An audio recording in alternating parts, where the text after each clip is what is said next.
Make the catch just as deep as he began that play and just had to take about 10 steps to his right and made the catch on a fly out to the center fielder. And Cooper Rons has 2 outs in 3 pitches. Bo Sylvester, the batter, never an easy out. He has a .371 average, leading the league in RBIs. He would be tied for first in home runs if not for the guy crouching behind him, Jacob Sharp, who has 9. Sylvester with 8. First pitch to him, a breaking ball. He swings and misses. Sylvester with a lot of pop. 8 home runs, 8 doubles, and he's just a high school graduate out of Kailua, Hawaii, and headed to Oklahoma this year, playing for Oklahoma State as an incoming freshman. 0-1 pitch. He gets under it and fouls it away. No balls, 2 strikes, and 2 outs. Base is empty in the top half of the first. Cooper Rons trying to go 1-2-3 through this vaunted Bend offense here after a leadoff pop out for Elijah Jackson and a fly out for Evan Scavato. The 0-2 pitch. Sylvester swings in front, and Cooper Rons strikes out Bend's big slugger, Bo Sylvester, in an excellent 1-2-3 inning for Cooper Rons. Faced Bend a week ago, and they have yet to figure him out. 1-2-3 for Cooper Rons in the first inning, and through half the frame here from the Ridgefield Outdoor Recreation Complex. It's the Bend Elks 0 and the Ridgefield Raptors coming up. Hey baseball fans, after the game visit A, the area's premier gaming, dining, entertainment, and meeting destination. A is a proud supporter of the Ridgefield Raptors and the perfect place to meet up with friends after a Raptors win for dinner, drinks, and great times. Keep the fun and excitement going after the 9th inning and grab beers at Tom's Urban. Or enjoy a perfectly cooked porterhouse at Michael Jordan's Steakhouse. With 100,000 square feet of gaming space, 15 different restaurants, bars, and retail outlets to choose from, A has just what you need to turn your night at the ballgame into a night you won't forget. A, just off I-5 at exit 16, ILANIresort.com. A .380 batting average is like using Dawn as your mortgage lender. She has over 30 years rounding the bases to a new home and loves helping families build their dreams. Know anyone buying their first home? Would you like to make a cash offer on your next purchase? Evergreen Home Loans can help with several loan options. Call Dawn today to get started. 360-608-7438. Again, that's 360-608-7438. She would love to send you home. Go Raptors.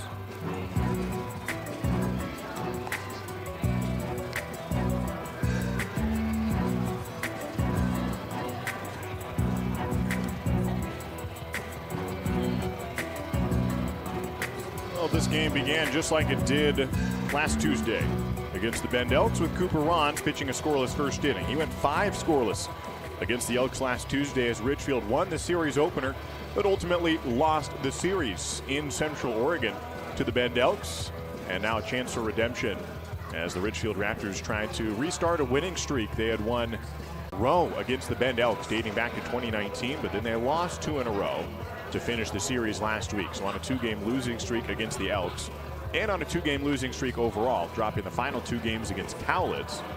And so 2 series last week in which they won the first game and then lost the next 2. And so Ridgefield went 2-4 on the 6-game road trip last week and now back at home against the Bend Elks. No score here into the bottom of the first inning. Thanks for joining us on the Raptors live stream. Josh Roarden along with you for game 1 of this week. And game 7 of a 13-game stretch in 13 days. No days off for Ridgefield in the final 13 days of July. Now Jake Sukata will lead off for the Ridgefield Raptors.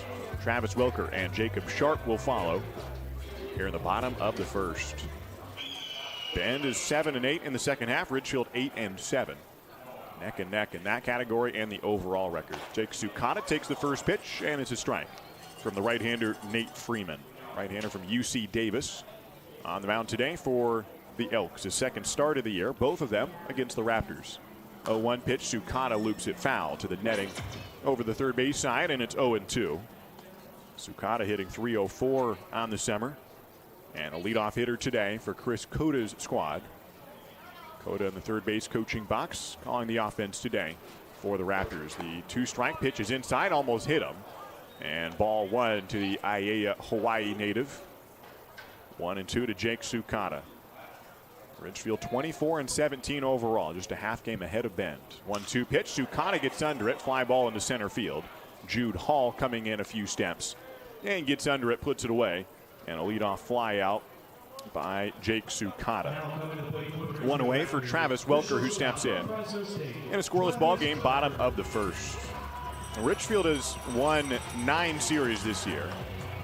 Almost all of them where they won 2 games out of 3. They've only swept one team. They have not been swept by any team. So a lot of series where they go 2-1 or 1-2. They've won 9 series. They have lost 5. First pitch to Welker, swung on, line drive into right center field. That gets down for a base hit. Brady Casper comes over to cut it off. And it's a 1-out single for Travis Welker on the first pitch into right center field. And the Raptors have their first base runner. Bottom of the first inning, and Jacob Sharp comes up with a man aboard. After Travis Welker extends his hit streak, wastes little time in doing so. First pitch he sees on the day, up to a modest 5-game hit streak. But 3 of them multi-hit games. Been hitting well of late. .331 average for Welker. He takes a good-sized lead from first, and Jacob Sharp with his .345 batting average. In fact, the top 6 guys in this order all with a batting average over 300. First pitch to Sharp is down and away for a ball. And it's 1-0 to the league leader in slugging percentage. Has a case to be made to be the West Coast League MVP is Jacob Sharp at the dish right now. 9 doubles, 9 home runs, leading the league in long balls. Throw over to first, and Welker, who was taking a pretty big-sized lead, is able to get back. 1 ball, no strikes, 1 out in a scoreless contest in the home first inning. Outfield playing straight up and left and center, not deep in right field. Brady Casper playing not too far back. Sharp takes one down and away. Now Casper knows this ballpark well. He played for the Raptors last year. He's the right fielder right now for the Bend Elks, playing against Ridgefield. And he's aware of how this park plays, and it plays well to right field. But he is not expecting Jacob Sharp to take one opposite way. Welker starts to steal. Now the 2-0 pitch, roped down the left field line. It's a fair ball into the corner. Welker digging for third. Sharp into second. It's a 1-out double for Jacob Sharp to put runners on second and third with 1 away.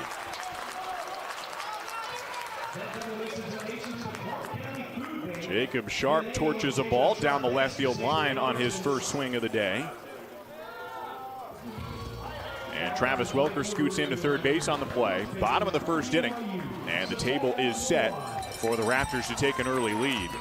It's up to Safea Mawai, the Hilo Hawaii product, headed to BYU this year. And Mawai with a chance for some RBIs here. Second and third, 1 out. Bottom half of the first inning. Riley McCarthy on deck. Mawai at the plate. First pitch to him is on the outside corner from Nate Freeman. Freeman had a great start against Ridgefield last week, 6 days ago. First 5 innings were scoreless for Nate Freeman. Finally did give up some damage in the 6th inning, but he was cruising against Ridgefield last week. The 0-1 to Mawai, swings late. And strike 2 on Safea. So some early danger in Nate Freeman's part, but he is ahead 0-2 to Mawai. If he gets out number 2, would ruin the chance for a sac fly. Outfield playing straight up, infield is playing back. The 0-2 pitch is way outside, ball 1. Jacob Sharp at second base after his double. Travis Welker singled before him and is now at third base. Center fielder Jude Hall playing towards the left center gap. So Brady Casper all alone in straightaway right field. Big hole to right center. 1 ball and 2 strikes to Mawai. Takes outside, ball 2. 2 balls, 2 strikes to Safea Mawai, hitting .363. 6 doubles. That's 30 RBIs. Decent sized leads for Sharp and Welker. Second and third. Nate Freeman comes set with his hands belt high. The 2-2 pitch to Mawai, swung on, ground ball to the left side, off the third baseman ball. He'll try to throw to first, not in time, and Mawai is safe. A run comes home as Welker started to sprint once that ball was misplayed by Ball. Probably will go a base hit on Mawai's knock to the third baseman, and it's an RBI single for Safea Mawai, and the Raptors take a 1-0 lead here in the first. Right off the third baseman Ball, who had a chance at it, and then Welker was not going on contact, but once he saw Ball misplay it, Welker ran for home from third. Sharp stayed put, and Safea Mawai into first base. Riley McCarthy, the batter, and the first pitch is outside for a ball. And a 1-0 count. So Safea Mawai with his 31st RBI. Still only one out. First and second for the Raptors. And a 1-0 lead here in the first inning. Doyle Kane on deck. Nate Freeman from the stretch yet again. The 1-0 to McCarthy is swung on and bounced away. Foul, 2-0. McCarthy, who actually has the best batting average on this team among today's starters. 380 is his clip, 21 RBIs. And on a 5-game hit streak. Outfield playing fairly deep.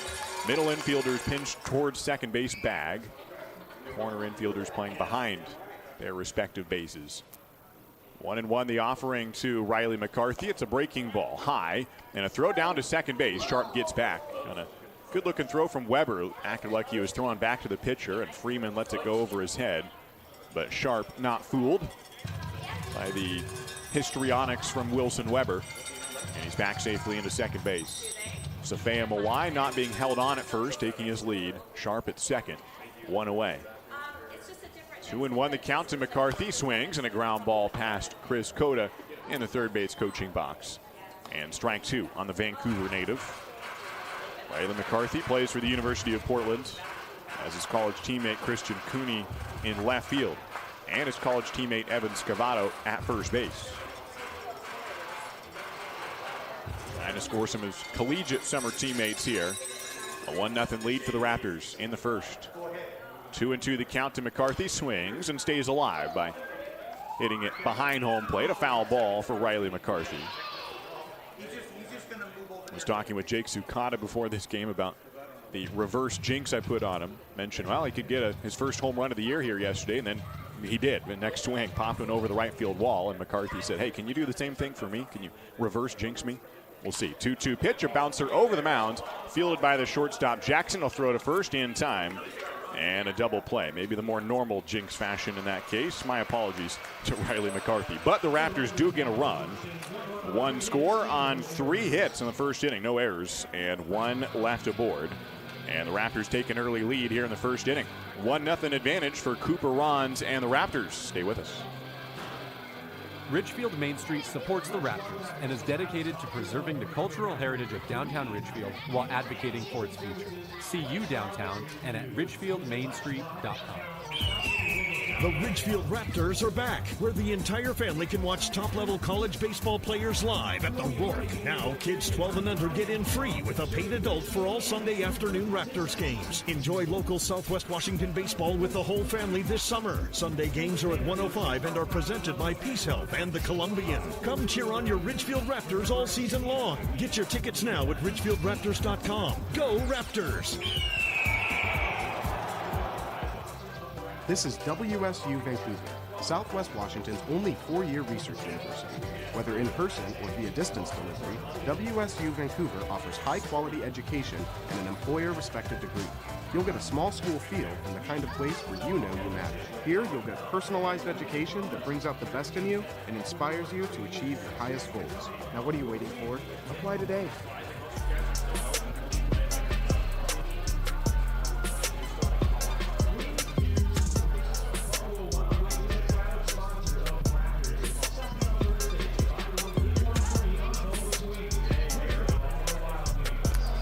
Good start for the Ridgefield Raptors. 1 run in the first inning after a 1-2-3 inning defensively, with Cooper Rons back on the hill.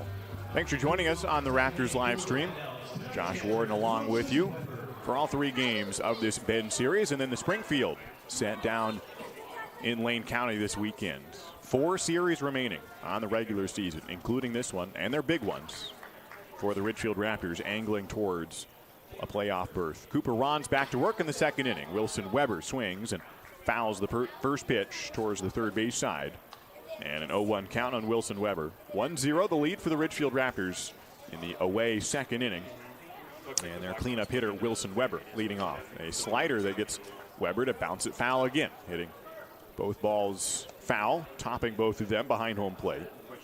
Rons, who throws a 4-seam fastball rarely, a 2-seam sinker more often, a slider, a curveball, and a changeup, goes to the changeup and gets another foul ball. Wilson Weber continues to bounce foul balls behind home plate, and this one towards the Ridgefield dugout, and remains an 0-2 count to Wilson Weber. A change up in the two-seam fastball for Rons, both running in on a right-handed batter. 0-2 slider is down and away. So they tunnel pretty well. They look similar out of the hand. The slider and the two-seamer might look like the same pitch at first, but then the slider tails outside, the two-seamer inside. Tough to hit. 1-2 slider, bounced behind the mound to the shortstop. Welker makes the grab chest level on the second bounce, throws to first in time. Wilson Weber retired on his fourth swing of the at-bat. And Cooper Rons continues to pound the strike zone. A heavy strike thrower. Cooper Rons rarely walks guys and getting more in the strikeout fashion. First couple starts, he was just pitching to contact a lot. He would get ahead of guys, but then throw a strike on an 0-2 pitch and get a fly out or a ground out. And so his numbers look good in terms of ERA. He just wasn't getting strikeouts. But then those started to come over the course of the summer. Now the first pitch to Brady Casper is a taken strike. 0-1 to Brady. Out of Oregon State University, has spent 2 years with the Beavers. Left-handed batter steps in. 0-1 pitch. He hurls down the right field side. A fair ball. It'll roll all the way to the fence. He's rounding first and will get to second standing up. A second pitch, 1-out double for Brady Casper, who is the first base runner today for the Bend Elks. Here in the second inning, fifth batter to come to the plate. And he gets a double to the right field wall. His own position here at the Rourke today and last year. Former Raptor gets the first base hit for the Bend Elks. So Brady represents the tying run for the Bend Elks here in the top of the second. And Christian Cooney, the hitter. .316 batting average for Christian. Out of UP. Takes a ball down and in. He's from Portland, Central Catholic High School. And stayed in the metro area to play on the Bluff for the Pilots. Spent 3 years there so far. The 1-0 pitch is outside. 2-0 from Cooper Rons. Like I said, more strikeouts as the summer has gone along. His first start, he did not strike anybody out. Then 1 strikeout in his next start. Then 4. Then 8. Then 6. So a rising graph in terms of the number of strikeouts that Cooper Rons has produced. But now misses here. 3-0 to Christian Cooney right after the 1-out double. And then a 3-0 count to Cooney. Tosses in a fastball for a strike. Cooper Rons, who has a 1-run lead to work with in the second inning, but as a man in scoring position behind him, outfield playing deep to Christian Cooney. And the 3-1 pitch, breaking ball, gets under it and fouls it away. Cooper Rons works back from a 3-0 count to load the count full. 3 balls and 2 strikes. They speed through the bases with Don Bell on your team with over 30 years of experience. Don will help you get your family home with Evergreen Home Loans. Here's the payoff pitch to the batter Cooney. He tosses it back to the pitcher on a bouncer. Then he throws to third, and Casper's in a pickle. And Welker's going to tag him out at second base. Cooper Rons looks him back, and Casper had committed to third base. And it's a 1-5-6 putout. And Ridgefield gets the lead runner. A 1-5-6 fielder's choice. And Christian Cooney into first base. And the Raptors gain an out. And the Bend Elks sacrifice 90 feet on the play. Nicely done by Cooper Rons to field and have the wherewithal to look over at the runner. And could have just gone back to first and gotten the safe out. But made the play at third. Got Brady Casper out. And a first pitch ground ball foul for Jude Hall. So Rons had runner on second, tying run, and a 3-0 count. And not only does he not walk Christian Cooney, he actually gets something better than a strikeout. Gets the runner off his second base. And now it's just a man on first, 2 down. 0-1 the count to Jude Hall, the center fielder. And a changeup that didn't tail outside too much, but did end up off the plate, ball 1. Cooper Rons, who's 4-0 on the year in his 5 starts. Gone over 25 innings now. 19 strikeouts, 11 walks, a 1.09 ERA. The tapper foul, it's 1-2 to Hall. He has won 4 starts in a row. He's 4-0, and the team is 5-0 when Cooper Rons starts. Every time he's been on the hill. Ridgefield undefeated. He has the best ERA on the team of any guy with 7 innings or more. Like I said, he's got 26. Runners going on the 1-2. It's a called strike 3, and the inning is over. Travis Welker doesn't need to slap the tag on Christian Cooney because Jude Hall strikes out looking to end the inning. Cooper Rons faces just one over the minimum in the second inning. One hit, a double, and a man stranded on first base. No run scored, and the Raptors are through 2 innings in the field. It's 1-0. Ridgefield leads into the bottom of the second. I'm all about keeping my family driving safe. Dad, pothole. So I insist we choose Les Schwab tires for safety services like brakes, steering, and alignment. Stuff those cheap tire centers don't offer. Because I want a backseat drive with confidence.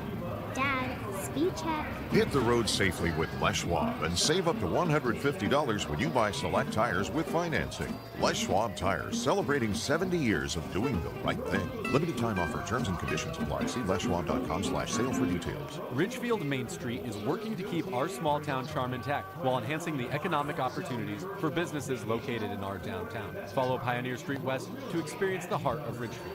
Hey baseball fans, after the game visit A, the area's premier gaming, dining, entertainment, and meeting destination. A is a proud supporter of the Ridgefield Raptors and the perfect place to meet up with friends after a Raptors win for dinner, drinks, and great times. Keep the fun and excitement going after the 9th inning and grab beers at Tom's Urban. Or enjoy a perfectly cooked porterhouse at Michael Jordan's Steakhouse. With 100,000 square feet of gaming space, 15 different restaurants, bars, and retail outlets to choose from, A has just what you need to turn your night at the ballgame into a night you won't forget. A, just off I-5 at exit 16, ILANIresort.com.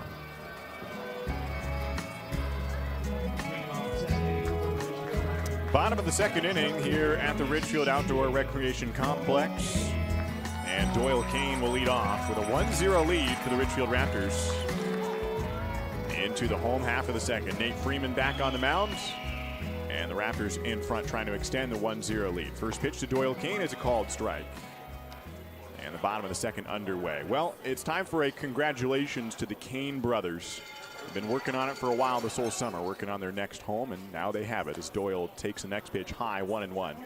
Doyle Kane at the plate right now, signed officially today. It's in the books. It's on the paper. He is the newest member of the UC San Diego baseball team. He swings and a ground ball right up the middle, and Doyle Kane has a base hit in his first at-bat of the day, and first since becoming the new Torero of UC San Diego. And he singles up the middle, and a leadoff base hit here for Doyle Kane. Doyle just signing today. He knew he was going to move on from College of the Canyons, having spent 3 years at the JUCO level and had some opportunities. There were some different colleges interested, and in the end, the best offer came from UC San Diego, playing in the Big West Conference this upcoming year. So big congratulations to Doyle Kane. Now Austin Cavanis at the plate takes a ball high. Doyle not the only one who just signed to a new school. In fact, his younger brother also just signed to a new school within the last week.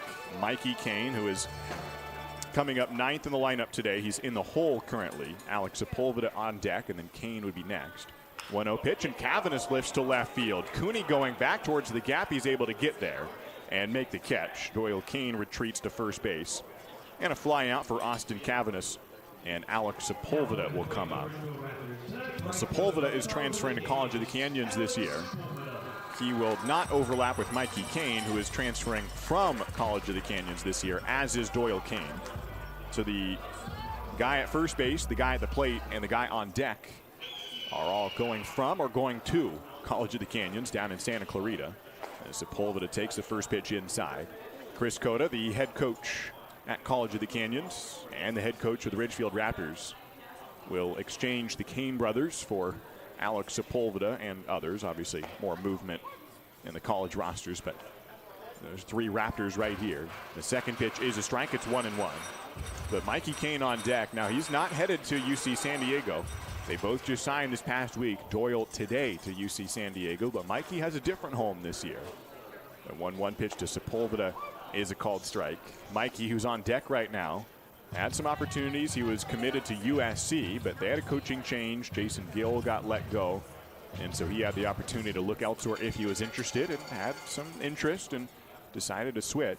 1-2 offering is high to Sepulveda, 2-2. And Mikey and Doyle for a little while were considering going to the same school. After all, they have played together in high school and in college and their collegiate summer league team. And they had the opportunity to go to the same college, but it worked out to go to different schools. 2-2 pitch. Doyle Kane's running, and Sepulveda bounces it foul past Chris Cota. Doyle, who got a good jump on the hit and run, round second base, and will turn around back to first. With one out, a 1-0 lead for the Ridgefield Raptors. Bottom half of the second inning. Alex Sepulveda at the plate with a 2-2 count.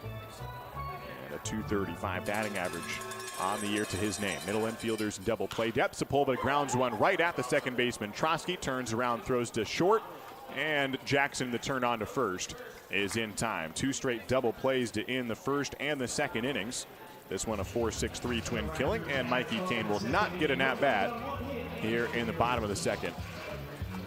I'll tell you where he's going in the next half inning. Stay with us on the Raptors live stream. 1-0 lead for Ridgefield. Dick Hanna Dealerships is proud to welcome everyone back to support our Ridgefield Raptors. Just in time for warm summer nights with family and friends, lounging on the lawn, or eating dogs in the stands. Feels good to be back. In business for over 70 years, Dick Hanna Dealerships is a local, family-owned business with locations in Vancouver, Kelso, and Portland. Choose from thousands of cars and 12 new car brands. Experience nice in the car business. Dick Hanna Dealerships. Believe in nice. Now play ball. At Eden Health, our commitment is to caring. We recognize the importance of caring for others, and we consider it a privilege. We are committed to addressing our patients' specific needs, providing hands-on care and services, helping families through tough situations, and supporting our fellow employees. We listen, build relationships, and go above and beyond to create meaningful experiences throughout our continuum of care. Whether you find yourself a patient to any of the Eden Health services lines or you become part of our team, you will notice the Eden Health difference.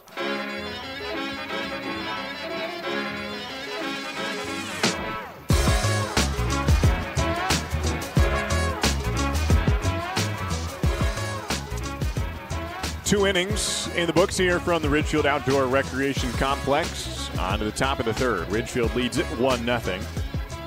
And Cooper Ron's back on the mound. Will be facing Jabin Trotsky and Michael Ball and Elijah Jackson here in the top of the third. Jabin Trotsky from Oregon State has spent 1 year so far for the Beavers. And will lead off here in the third inning, playing for Joey Wong, who rounds behind home plate and will coach in the third base box. Former Oregon State player himself. And on that note, the new home for the Kane brothers mentioned Doyle, who's playing in left field today. Mikey, who's in third base in front of his older brother. Both signed this week. Cooper Ron's first pitch of the third inning is a ball outside. Doyle signed to UC San Diego today and will play for the Toreros this year. Meanwhile, Mikey Kane signed this week to Oregon State. Very happy for both of them. Congratulations. Trotsky, the Oregon State Beaver, flies one to center field. Cavanis drifts over. And a lazy fly ball he puts away for out number 1. So the Kane brothers both committing, and for the first time, they're going to play for different schools. Both went to St. Francis High School. Both played for College of the Canyons. Both played for the Dodge City A's of the Kansas Collegiate League last summer. Both played for the Ridgefield Raptors last summer. Both played for the Ridgefield Raptors this summer. As the first pitch to Ball is roped foul down the left field side. And an 0-1 count. So after so many years overlapping and playing as teammates, Mikey and Doyle Kane, they're not going to be on the same team this upcoming college season. 0-1 pitch is in the dirt. And they're okay with that. They wanted to play on the same team if it worked out, but it had to be a good situation. They had to both be excited about it. And in the end, they both liked their homes, the opportunities they had, albeit at different schools. But that's okay. 1-1 pitch again, bounced foul, third base side. And so they'll be separate by a long ways. San Diego to Corvallis is a hefty drive. But I'm happy for Doyle. He's not too far from his hometown in Santa Clarita. And Mikey Kane will play in the Pac-12 for one of the best teams in the country in Oregon State. 1-2 pitch. Ball swings over it. Strike 3 in the dirt. They'll have to throw to first quickly, and they do get Michael Ball. And another strikeout for Cooper Rons. He has gone through the lineup one time. Struck out 3, allowed just 1 hit, and no runs so far. Back to the top of the order with 2 down in the top of the third inning. 1-0 lead for the Raptors. Elijah Jackson to the plate. So again, congratulations to the Kane brothers. Second-year Raptors, really great guys. I'm excited to see both of them. I work with Oregon State, so very excited to see Mikey there, excited for Doyle. So their parents, Mike and Lindy, hope you're proud of your boys. I know you are. And Congratulations to the whole family. Elijah Jackson takes a slider outside. It's 1-0 from Cooper Rons. I mentioned to them the other day, I hope UC San Diego gets a non-con series against Oregon State. That'd be pretty fun. A slider down and in. It's ball 2. Last year, Oregon State did host UC Irvine there in the Big West, and so it's possible. And they both have 3 years of eligibility remaining since COVID eligibility getting years back. Jackson hits one off the hands and a foul ball. Doyle came in the fall of 2020, or pardon me, this played the spring of 20, 21, and 22. Doyle's 3 years. Mikey joined in the spring of 21 at College of the Canyon, so they overlap for 2 years. There's a slider that nearly catches the front door. 3-1 to Elijah Jackson. Out of Chico State. Popped out to the third baseman, Mikey Kane, in his first at-bat. Has a hitter's count here against Cooper Rons. 3-1. The pitch is taken low, ball 4. And Cooper Rons issues his first walk of the day to the 10th man he faces. So a 2-out base on balls off of Cooper Rons. And that brings up Evan Scavato with a man on first. Got to be careful here. You're facing the top of the order with Bo Sylvester on deck, who has already hit 6 home runs in the month of July, including a home run this weekend against Northwest Star Academy and a home run last week against Ridgefield. So if Scavato gets on, puts 2 runners on base, then you got to be careful with Sylvester. So Cooper Rons hoping to finish the inning here and does get ahead of Scavato with a called strike.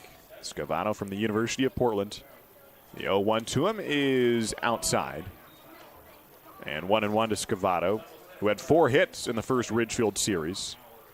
In those 3 games, scored 3 runs, had a pair of doubles, 2 RBIs, and is tied for the league lead in doubles with 12 of them. 1-1 the count with the runner going. Breaking ball, a called strike. The throw to second base is in time. Jake Sukata places the tag on Elijah Jackson, and a caught stealing. Jacob Sharp flexes the throwing arm, and that ends the inning as Cooper Rons faces the minimum in the third, allowing 1 walk, no left aboard, and no runs by Cooper Rons through 3 innings. The Raptors maintain a 1-0 lead into the home third. Holt Homes is proud to be a local builder. We embrace all that is special about Oregon and Southwest Washington. The natural beauty of the landscape, the dynamic climate, the community that brings us together. It's why we live and build in this place that we love. Holt Homes, built for the Pacific Northwest. Find home today at holtpnw.com. Listen up, baseball fans. Head into Safeway to score on great deals all season long. Safeway has everyone's tailgating favorites, from fried chicken and party subs to fresh cut fruit and veggie trays and tons of easy meal options. Satisfy your whole team for the ultimate game day experience. And you can save a cartload of time with Safeway Drive Up and Go. Just shop online at Safeway.com, head to the store, and we'll bring your groceries right to your car. Safeway, sponsor of the Ridgefield Raptors.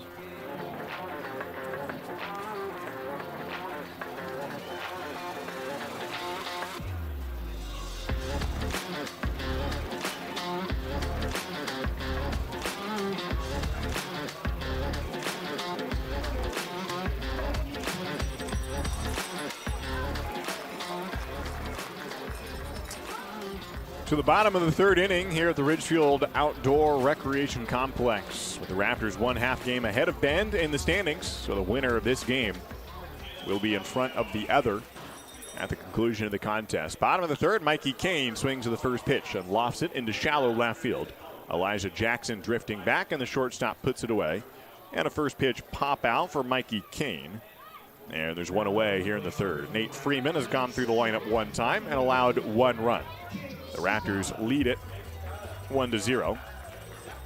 And Jake Sukata comes up with his .304 batting average. Good to see Sukata back in the lineup. He was a little banged up and missed most of July until our most recent game. Swings and a ground ball through the right side, base hit, just like yesterday. Got his first hit in July last night against the Redmond Dudes. Scored 2 RBIs and a base knock that looked almost exactly like that. And Sukata rips one on the ground through the right side here for a 1-out single. and he's on first base for Travis Welker. So Sukata has played 2 games, a non-league game yesterday. In the first West Coast League game he had played in the month of July on Sunday. He played well, good defense, but did go 0 for 5 at the plate. But then yesterday had 2 RBI single and a home run yesterday for Jake Sukata. First pitch to Welker, a ground ball past the mound, fielded by Jackson. Underhands to Trosky, throws to first, and not in time. And it would have been the 3rd consecutive inning with a double play, but Welker does not want that fate, and he doesn't get it. Gets a fielder's choice out of it by beating out the throw at first, or else we would have seen an inning-ending double play in the first, second, and third innings. But we will not see a double play here in this inning. Jacob Sharp comes up with a double in the first inning, his 10th of the year. One of 3 players on this team with 10 doubles. No other team can boast that. Now, Ben does have 2 players tied for first. They have 2 players with a dozen. Travis Welker stealing on the first pitch. The throw is a strike. Welker into second base, and the tag is in time by Trosky. And 1 pitch after, Ben nearly got a double play. Then they get it caught stealing. And so the inning is over almost as fast as that double play would have made it. No runs for the Ridgefield Raptors in the 3rd inning. 1 base hit, and nobody left aboard for the Raptors in the 3rd. We head to the 4th inning. Cooper Ron still pitching with a 1-0 lead. At Eden Health, our commitment is to caring. We recognize the importance of caring for others, and we consider it a privilege. We are committed to addressing our patients' specific needs, providing hands-on care and services, helping families through tough situations, and supporting our fellow employees. We listen, build relationships, and go above and beyond to create meaningful experiences throughout our continuum of care. Whether you find yourself a patient to any of the Eden Health services lines or you become part of our team, you will notice the Eden Health difference. The Ridgefield Raptors are back, where the entire family can watch top-level college baseball players live at the Rourke. Now, kids 12 and under get in free with a paid adult for all Sunday afternoon Raptors games. Enjoy local Southwest Washington baseball with the whole family this summer. Sunday games are at 105 and are presented by Peace Health and the Columbian. Come cheer on your Ridgefield Raptors all season long. Get your tickets now at ridgefieldraptors.com. Go Raptors!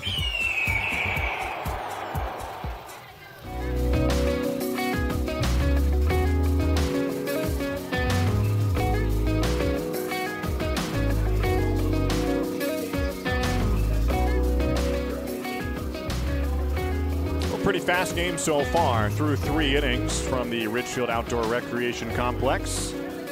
The Bend Elks have no runs on 1 hit and no errors. And the Ridgefield Raptors with 1 run on 5 hits and no errors. Cooper Ron's back on the hill, and he will be facing Evan Scavato. And Bo Sylvester to start out, Wilson Weber as well. Top part of the lineup for the Bend Elks. 4 guys at the top of the order who are all hitting over 300. 12 doubles for Jackson and Scavato. That ties the league lead for 2 teammates. And then Sylvester, who's second in the league in home runs. And then Weber, who went 8 for 11 against Ridgefield last series and has 6 home runs. And so that's just a murderer's row for the Bend Elks, although the Raptors have basically an equally tough lineup all the way through. First pitch to Scavato is bounced on the third base side. Mikey Kane unable to glove it, but it's a foul ball. And strike 1 on Evan Scavato. Cooper Ron's out of Carlsbad, California. Was talking about the kind of way of life here in Ridgefield and the Pacific Northwest, which is somewhat new to him. And he experienced culture, may be an extravagant word for the story, but maybe it's correct. 0-1 pitch is in the turf. I was talking with him and Michael Lozano yesterday. Michael had gone swimming in somebody's pool, and we started talking about, I think I asked, was it an above-ground pool? 1-1 pitch to Scavato. Ground ball past Ron's up the middle. Welker can't get there. And into center field on a seeing eye single for Evan Scavato.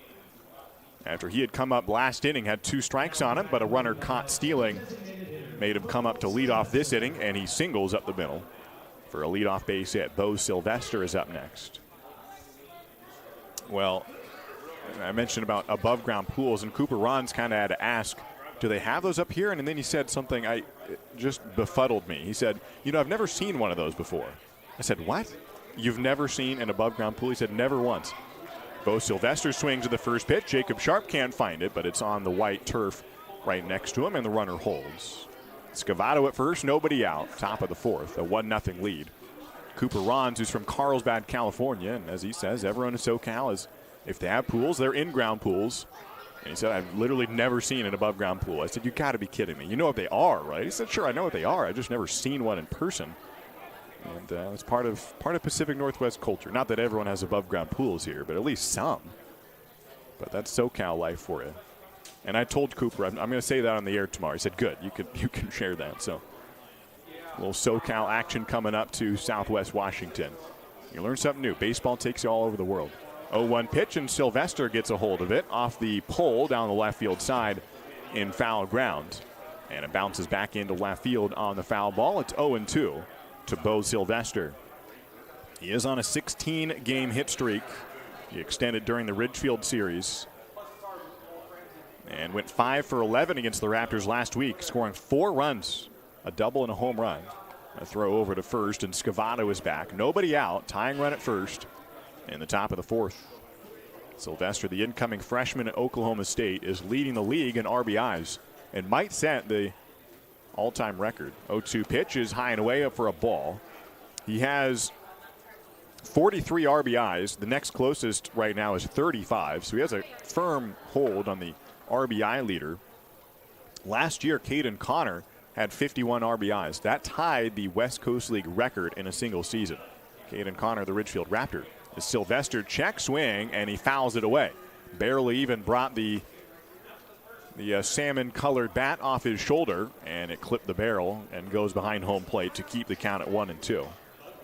So the record was set back in 2014 by a Yakima Valley player, 51 RBIs. Then Caden Connor set it, or tied it last year, despite the West Coast League schedule being 6 games shorter last year. Here's the 1-2 to Sylvester. It's low, ball 2. Nobody out, 4th inning, runner at first. Now Sylvester could get to 51 RBIs. Like I said, 43 right now. And we've still got 2 weeks left in the season. It's also hitting .371. Sylvester waves the bat around. Readies for the 2-2. Takes a swing and hits it to left field. Not deep. Doyle Kane running in, gets under it. And he puts up his glove, squeezes it, and gets Bo Sylvester to fly out. Big play for Cooper Rons after a leadoff base hit, and then was facing their slugger and gets a fly out. Doesn't get a whole lot easier with Wilson Weber at the plate, who had back-to-back doubles, his second and third at-bat of the series opener against Ridgefield. He doubled in both at-bats. Now he's on his second at-bat of the series opener against Ridgefield today. Went 8 for 11 against the Raptors last week. 8 for 11, just absurd.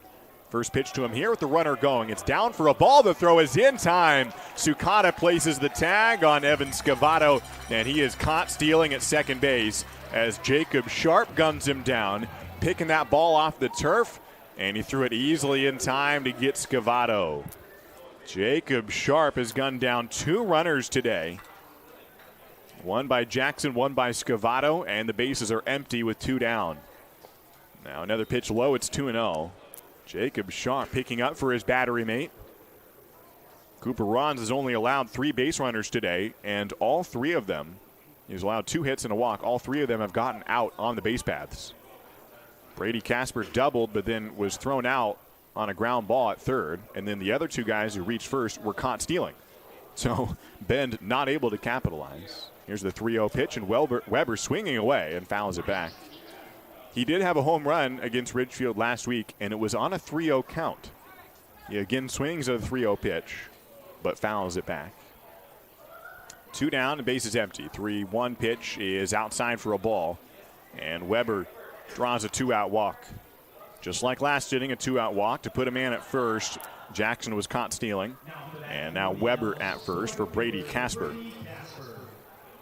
Casper with the first hit off of Rons today. He doubled in the second inning and now comes up in the 4th. 1-0 lead for the Raptors. Casper does not swing in the first pitch. A called strike to the Mission Viejo native against Cooper Rons from Carlsbad, California. Rons at UCSB is in the transfer portal right now. The 0-1 from him is in the turf, bounces away from Sharp and hits the top of the screen. Stays in play. But it is a wild pitch, and Wilson Weber into second base. We've seen plays like that get over the screen and get out of play. Would have advanced the runner 1 base, and it does that anyways, with Sharp tracking it down behind home plate, but Weber gets into second. 1-1 pitch, and Casper swings to the off speed, does not connect. And strike two from Cooper Rons. 1.09 ERA for Cooper Rons this year. Steady Eddie for the Ridgefield Raptors. Trying to hold down the fort in the series opener, a 1-0 lead. The 1-2 pitch to Casper, the sinker outside, and ball two. 2 balls, 2 strikes to Casper. Doubled to right field in the second inning, yanked a ball to the wall on one bounce, but was tagged out in a pickle later that inning. 2-2 the count from Cooper Rons. Kicks and a curveball on the outside edge. Taken. Strike 3 called. Cooper Rons collects his 4th strikeout of the day. He has gone 4 scoreless innings with 1 strikeout in each frame and no runs allowed. A runner stranded at second base and no errors and 1 hit. We are on to the bottom of the 4th inning. Ridgefield hoping to put some more runs on the board and extend the 1-0 advantage. This is WSU Vancouver, Southwest Washington's only 4-year research university. Whether in person or via distance delivery, WSU Vancouver offers high-quality education and an employer-respected degree. You'll get a small school feel and the kind of place where you know you matter. Here, you'll get personalized education that brings out the best in you and inspires you to achieve your highest goals. Now, what are you waiting for? Apply today. C-Tran is your public transit system offering service in Clark County and beyond. Catch local service in Clark County, plus regional and express service to Portland. And now you can ride the current C-Tran's new on-demand service operating in Ridgefield and other areas. So leave the driving to us. C-Tran will take you out to the ball game and anywhere else you need to go. Visit c-tran.com for more information. C-Tran, our community, our promise.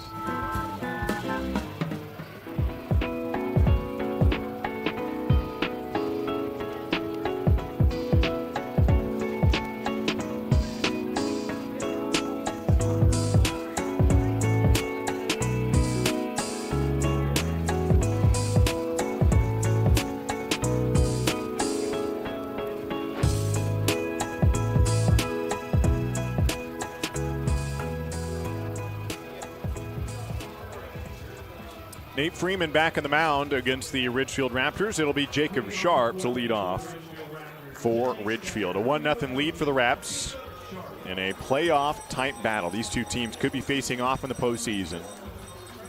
The most likely scenario actually has Ridgefield and Bend facing different teams in the first round and maybe facing each other in the divisional championship game. We'll see. A lot of time left to go. First pitch is high to Jacob Sharp, 1-0. Bottom of the 4th inning. A 1-0 lead for the Ridgefield Raptors. Sharp, the slugger, at the plate, leading the league in 9 home runs. 1-0 pitch. He hits high to right center field. Brady Casper coming over. Has his sights on it and nabs it for out number 1. A fly out to right field for Jacob Sharp. And 1 down here in the 4th inning for Safea Mawai. Now, Ridgefield has 24 wins, same as Bend. Ridgefield has played 1 fewer game due to a cancellation in Kelowna for weather. So Bend has played 1 more game and lost 1 more game. So they're half a game behind Ridgefield in the overall standings. Ridgefield 3rd, Bend 4th. 4 teams make it in. So you would think these would be the 2 teams in the wild card, the 3rd and 4th spot, getting in. However, that's not necessarily true. As Mawai takes a ball outside, it's 1-0. Mawai with the only RBI today. The caveat is that if a team wins the second half title, they would get in no matter what, or the first half. As Mawai fouls it back, it's 1-1. Corvallis won the first half title, but they're also in first place, so they would secure a playoff berth either way. The first half winner and the second half winner get in, and then 2 more teams get in, the next 2 in overall record. So usually it's just the top 4 teams overall get in. 1-1 pitch. Mawai laces it down the left field line over the third base bag. A fair ball. It's into the corner. Mawai digging for second. He'll cruise there and take a stop at second base. A 1-out double going opposite way for Safea Mawai. He's got a single and a double today. And he's in scoring position in the 4th inning. Opposite direction for Mawai. And it'll be Riley McCarthy to the plate with 1 down. 1-0 lead for the Raptors, looking to add on to it. So Yakima Valley, which is in 5th place overall, so they're not in playoff positioning in terms of the overall record, but they're leading the second half as McCarthy pushes one down the right field side and a foul ball. Yakima Valley tied in the second half standings with Corvallis. But since Corvallis already won a half, if a team that won the first half is tied for the second half title, they don't win the second half title. You just give it to the other team so that they can both win a half. McCarthy checks his swing. It's down for a ball, and on his appeal, he did go around, strike 2. So if the season ended today, Yakima Valley would earn the second half title, which would bump out Bend, being the 4th team. So then Portland and Ridgefield would get the wild cards. Yakima Valley and Corvallis would get the half titles. The 0-2 pitch is down for a ball. So then Ridgefield would play Corvallis in the first round. Yakima Valley would play Portland. That's if the season ended today. And it won't. There's a lot of games to go. Now, if Bend wins today, they would jump a half game over Ridgefield, and then they would be in the playoff spot, and Ridgefield would be on the outside looking in. So a big game here. The winner is in playoff positioning. 1-2 pitch hit on the ground. Mawai jumps over it, and it's past the shortstop Jackson, and Mawai's going to score. He nearly got hit by the ball, and he would have been out if it made contact, but he avoids it, plays some dodgeball, and then sprints home and scores the second run of the game. Safea Mawai leapfrogging the ball and rounding third for the score. It's an RBI base hit for Riley McCarthy. Jackson had a tough time with it as Mawai running right in front of him, which is a legal play as long as it doesn't hit him, and it did not. So now it's Doyle Kane to the plate and a ball outside. And it's 1-0. So an RBI single for Riley McCarthy as Jackson couldn't really see the ball with Mawai right in front of him and didn't know if it would deflect off Safea or even exactly where it was. The next pitch to Kane is high, ball 2. 2-0. Doyle Kane singled in the second inning. Now out of UC San Diego. Hitting .360 on the summer for the Raptors, playing his 38th game. Just got his 140th at-bat on the summer. A lot of playing time for Doyle. 2-0 pitches outside. He and Mikey both played for Ridgefield last year, but not very much. I mean, once they got here, they played a lot, but they didn't get here until August for the final few series of the summer. They were playing in Kansas in a different collegiate league. 3-0 offering is high, ball 4. A 4-pitch walk for Doyle King. He's on first, and that pushes McCarthy to second. The Raptors already leading 2-0, adding 1 run this inning. And in the bottom of the 4th, it now brings up Austin Cavanis, but a mound visit by Danny Sales, the pitching coach for the Elks. So Mikey and Doyle playing the whole summer this year for the Ridgefield Raptors. And Doyle at first base, Mikey Kane is in the hole, Austin Cavanis at the plate. And a mound visit right now for the Elks, who have given up a 2-run lead. And the Raptors in position to add on to it. 2 runners aboard and 1 out. Natura is a proud sponsor of the Raptors. Natura Pest Control offers superior quality pest control solutions with a staff of experienced and highly trained technicians. Call Natura today. Natura. Austin Cavanis will step in. Had a decent series against Bend, 3 for 11. And has walked in 3 straight games, been getting on base a fair amount, and hit 7th in this lineup today for the Raptors, playing center field. Flew out to left field in his first at-bat, has an RBI opportunity here. Runners on first and second. Bottom of the 4th. First pitch to him is down for a ball, 1-0. Nate Freeman, who came in with a 4.95 ERA, just under 5. Has 17 strikeouts in 16 innings. Just 2 walks. Good command, but he has walked his first batter, Doyle Kane, on 4 pitches today. Now almost hits Cavanis, who turns away, and it's 2-0. 6 days ago, he pitched really well in what turned out to be a high-scoring game, but it was not because he allowed a lot of runs. He went 5 scoreless innings and then allowed 1 run in the 6th before exiting. The 2-0 to Cavanis drops just enough to end, well, just above the zone, 3-0. There were 2 runners on base when he exited. It was 6-1. Bend led the game 6-1 when Freeman exited, but then 2 more runs scored. So we officially gave up 3 earned runs in that ball game. 3-0 pitch is outside. 2 straight 4-pitch walks Austin Cavanis to first, Doyle Kane to second, and Riley McCarthy to third. The bases are loaded for Alex Sepulveda. .235 batting average. Did ground into a double play in the second inning to end the frame. A similar fate here would end the frame again and prevent any more runs scored. Ridgefield has won this inning, but the table is set for much more. Sepulveda at the plate against Nate Freeman. And the first pitch is popped into right field. Not deep. Brady Casper coming in. Will it be deep enough? Makes the catch. McCarthy starts to tag and holds up. The right decision. And the throw in from Casper is on line, cut off, and McCarthy does not attempt the score. And so it's up to Mikey Kane. First pitch fly out with the bases loaded. And now Mikey Kane with 2 down, and the base is still juiced. His brother at second base, Riley McCarthy at third, Austin Cavanis at first, and Mikey Kane, the .284 hitter, 10 doubles, 2 home runs. Has a quarter century's worth of RBIs this summer, looking for more. First pitch slider, hammers it to center field, but not over the head of Hall. The center fielder looking up, makes the catch, and Mikey Kane is retired on the flyout. Bases loaded, 1 out, and Ridgefield does not score any more runs. They did get 1 earlier on in the inning. Ultimately, they score 1 run on 2 hits, no errors, and the bases left loaded. We head on to the top of the 5th inning. It's the Raptors 2 and the Bend Elks 0.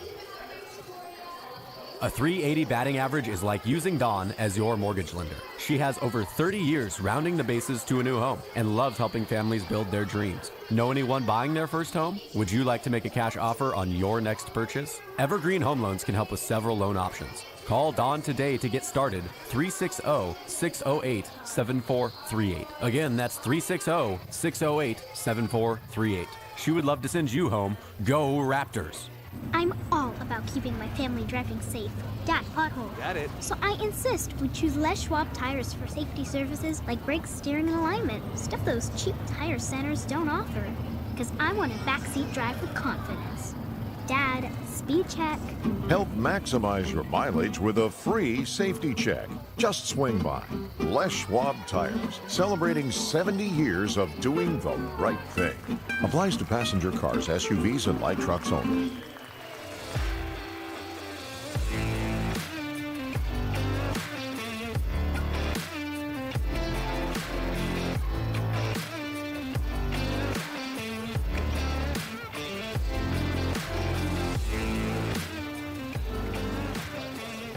Well, it is a lead for the Ridgefield Raptors, but not a huge one. Loaded the bases last inning after scoring 1 run and did not add any more. And so it's a 2-0 lead for Cooper Rons and the Raptors through 4 complete innings so far. And Rons back on the hill. Christian Cooney steps in to begin the 5th. First pitch is low for a ball to Cooney, who hit into a fielder's choice in the second inning, hitting .316 on the season. Second pitch, he bounces it foul between the legs of the catcher Jacob Sharp, and strike 1 from Cooper Rons. In the outfield, Doyle Kane in left, Austin Cavanis in center, Alex Sepulveda in right. Curveball that's hit back to Cooper Rons, looks up, makes the grab in the first bounce, and underhands to Safea Mawai. A leadoff ground out and 1 away here in the 5th inning. Fun little story between Safea Mawai and Cooper Rons, who just teamed up on that ground out. Mawai with the put out and Rons with the assist. I was talking with Safea earlier this year and asked him the story behind his name, how he got the name Safea. And he said, well, actually, my parents didn't have that name ready because they thought I was going to be a girl. Funny story from Safea, a ball outside to Jude Hall. Apparently, when they did the ultrasound, some sort of mistake, which does happen occasionally. It's not common, but not unheard of either. The 2-seamer is outside from Cooper Rons, is 2-0. And so when Safea Mawai popped out about 20 years ago, his parents were surprised. Oh, that's a boy, not a girl. And so they had to come up with a different name than what they had picked. A ball outside, it's 3-0 from Cooper Rons. And so they just named Safea after his grandfather, who shares the same name. And just named him after the family member, so it wasn't too hard. So now a fly ball from Jude Hall on the 3-0 pitch. Doyle Kane took a step back, now has to run in and does get there in time. And gets the second out of the inning. 3-0, and Jude Hall swings away, flies out. helps out Cooper Rons and Jabin Trotsky, the batter. So I mentioned that with Safea Mawai. It came up about a month later, and it came over. Remember that story you told me? And Cooper Rons was sitting on the bus when we were talking about it again. And to my surprise, as Cooper Rons gets a ground ball on the right side towards Jake Sukata, fields and throws to first to Mawai, inning over. And a 3-up, 3-down for Cooper Rons, who when Safea Mawai said that, and I mentioned, Safea, his parents thought he was going to be a girl, and Cooper said, oh yeah, me too. It had happened the exact same thing. Cooper's parents thought he was going to be a girl. And they had to come up with a new name. He said, I know I was unnamed for a couple of days when I was born.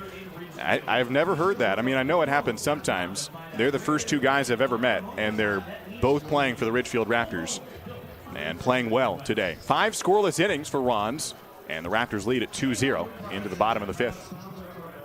Listen up, baseball fans. Head into Safeway to score on great deals all season long. Safeway has everyone's tailgating favorites, from fried chicken and party subs to fresh cut fruit and veggie trays and tons of easy meal options. Satisfy your whole team for the ultimate game day experience. And you can save a cartload of time with Safeway Drive Up and Go.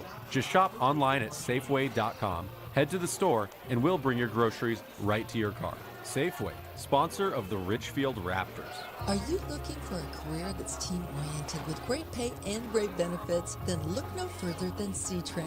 We're looking for individuals to join our team.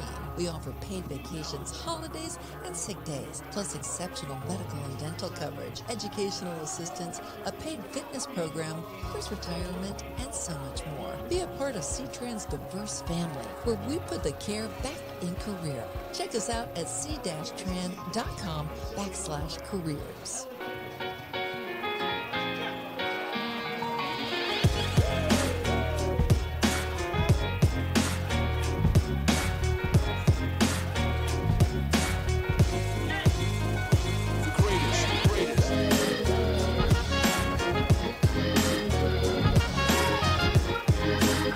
Halfway through this ball game from the Ridgefield Outdoor Recreation Complex. Bottom of the 5th, Ridgefield leads at 2-0. And the starter, Nate Freeman, is done after 4 innings. Grant Ferris comes in, left-hand pitcher from Washington State. 5.4 ERA. His most recent appearance took the loss in the series opener against the Ridgefield Raptors. Went 2 2/3, gave up 3 earned runs. Now, the Bend Elks are a good ball club, 24-18. However, in the 8 games that Grant Ferris has pitched in, they are 0-8. He has never pitched in a Bend Elks win.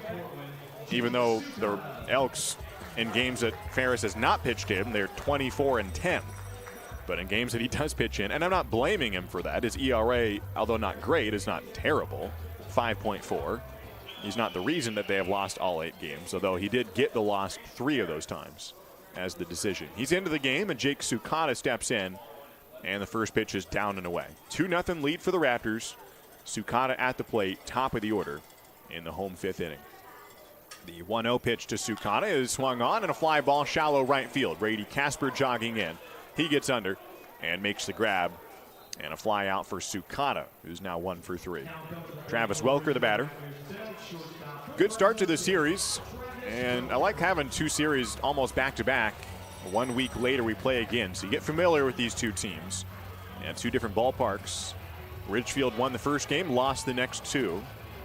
8-6 the victory last Tuesday.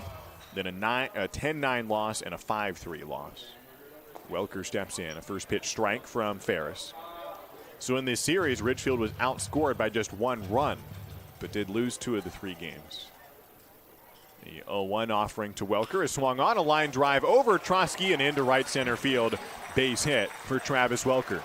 If Trotsky was about 8 inches taller, he could have gotten to that one, but he's not. And Travis Welker gets his second base hit of the day. Both of them to right center field on his first swing. And the Raptors have now out-hit the Elks 8-2. But in the runs category, it's a much closer margin. 2-0 lead. Jacob Sharp, who can change a game with 1 swing, is at the plate. If it wasn't for Jacob Sharp, Bo Sylvester would be leading the league in slugging percentage. They are first and second, the 2 sluggers for these 2 teams. First pitch strike to Sharp. Sylvester is slugging .647, really high. For context, no Ridgefield Raptor player last year slugged over 600. Sylvester is 647.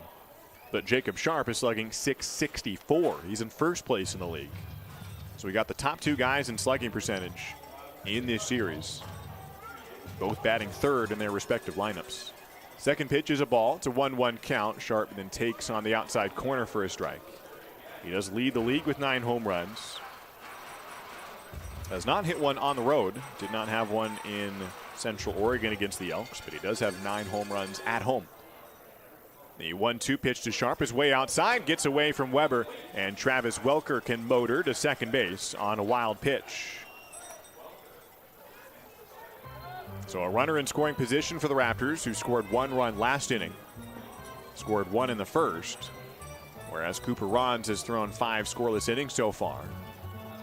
Probably will come back out for a 6th, but I'm sure his leash is not terribly long.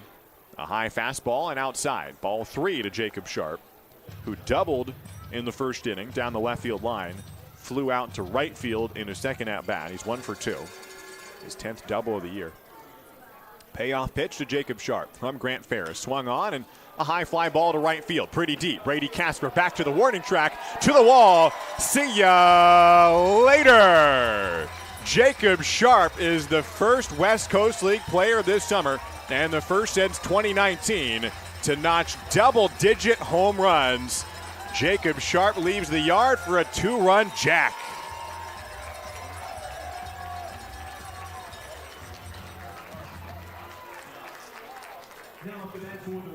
He now leads the league by 2 home runs. Nobody has had double-digit dingers since 2019, 3 years ago. And Jacob Sharp notches his 10th home run, all at home. And the Raptors lead at 4-0. It scores Travis Welker. And now Safea Mawai, the batter, swinging at the first pitch, and it's 0-1. Bottom of the 5th inning, and Jacob Sharp now has 2 extra base hits on the day. That'll help the slugging percentage. And get some distance ahead of Bo Sylvester, who is second place in slugging percentage, the Bend Elk. The 0-1 is outside. Jacob Sharp launching it to right field over Brady Casper's head and to the grassy berm. About 360 mark to the right center power alley. That was over the wall, about 350 to that point. And got over by about 10 feet beyond the wall. 1 ball and 1 strike to Mawai, who has a single and a double today.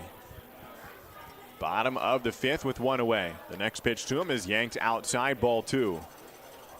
Jacob Sharp, who was held in check against Bend last series, went 2 for 12 against the Elks. But so far this series, 2 for 3, a double, a home run. Pretty good start to this series for Jacob Sharp. 2-1 pitch, Mawai swings over it, and it's 2-2. Most teams want to put some of their best hitters in the 3 and 4 spots in the lineup, and that's been productive today. Sharp and Mawai have combined for 4 hits, 3 of them extra base knocks, including a home run. And we're rolling the 5th inning. 2-2 pitch is almost on the outside corner, just outside by a sliver. And 3-2 to Safea Mawai. 363 hitter with 2 home runs on the year for Safea.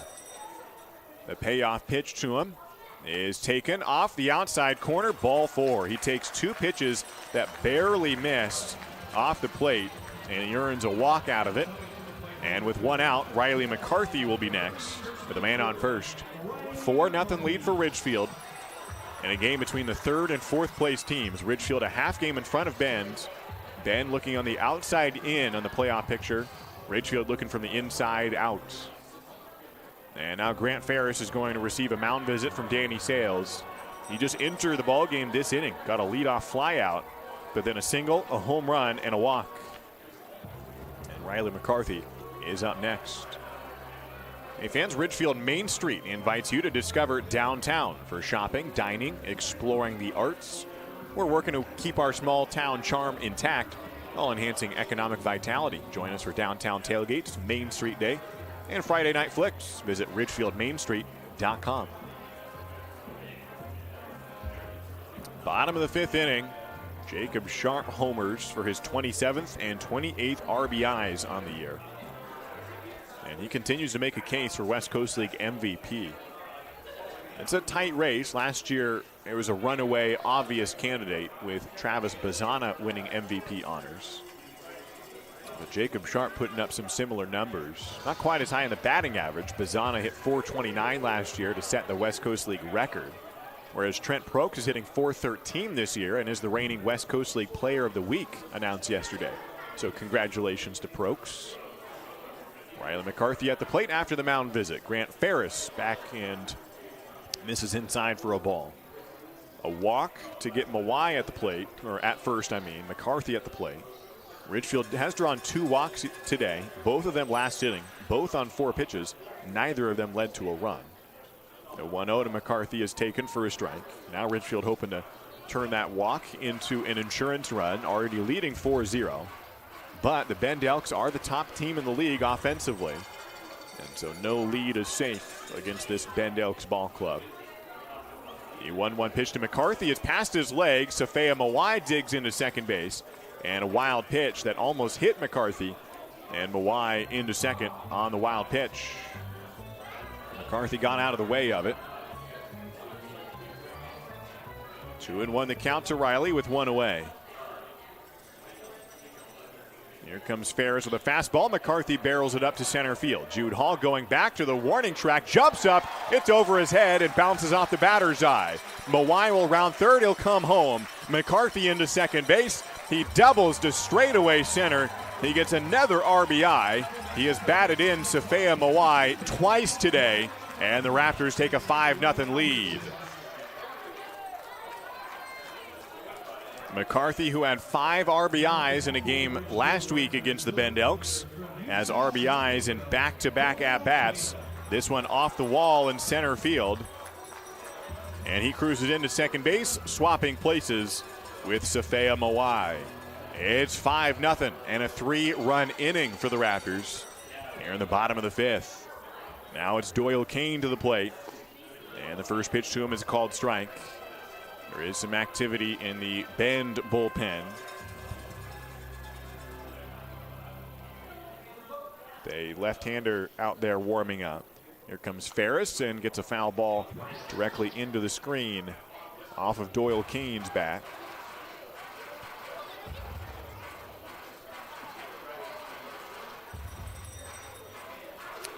Out of the bullpen for the Bend Elks. Looks like number 38, but that's Brady Casper. Must be 28 or something else. 0-2 the count to Doyle Kane. And a breaking ball that's outside.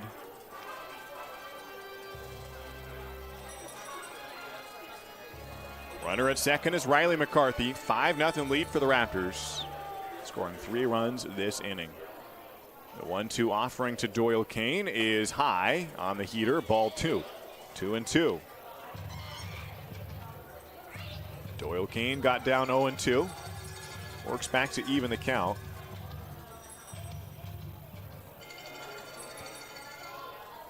Lefty Grant Ferris from the stretch and a fastball that's down and away. Ball 3. 36. Kenji Price is out in the bullpen for the Bend Elks. Austin Cavanis on deck. Full count to Doyle Kane. First base is open with 1 away. A fastball low, ball 4. Second walk of the inning, and Doyle Kane comes back from an 0-2 count to ultimately draw a walk. And now there's runners on first and second for Austin Cavanis.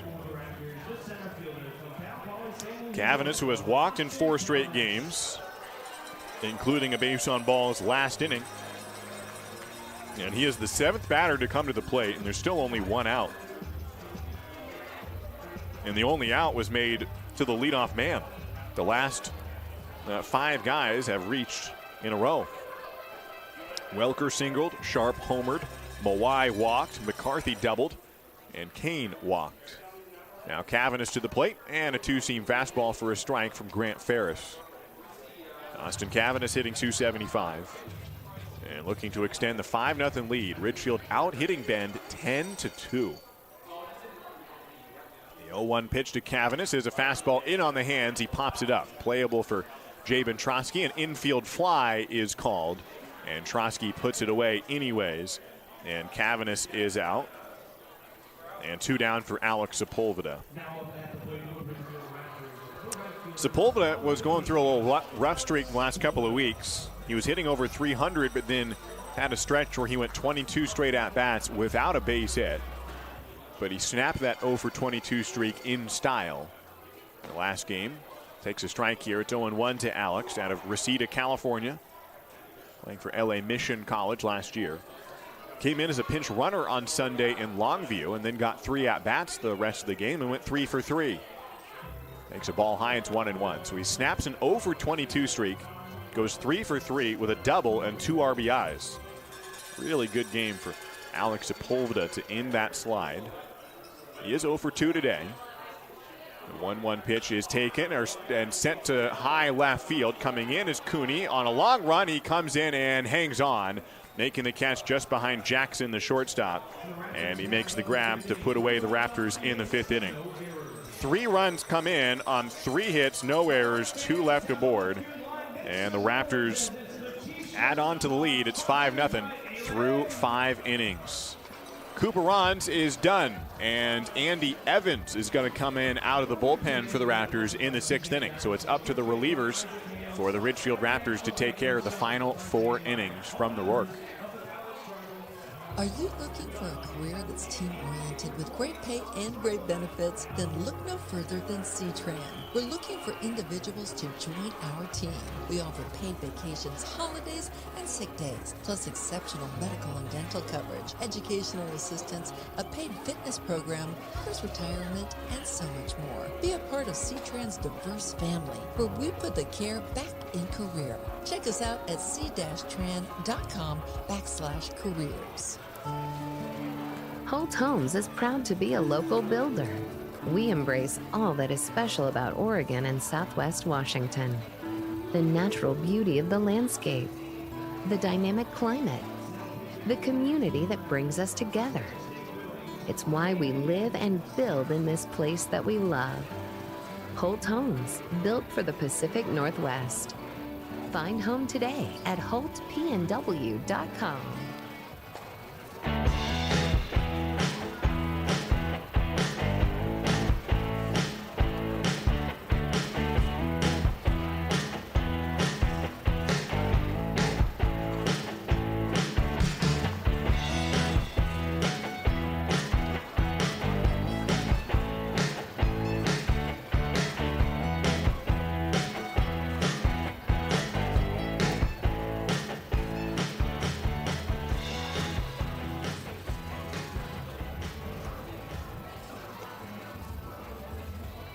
Well, 5 innings in the books and 5 runs for the Ridgefield Raptors and none for the Bend Elks. Top offense in the league. Cooper Ron shuts him down.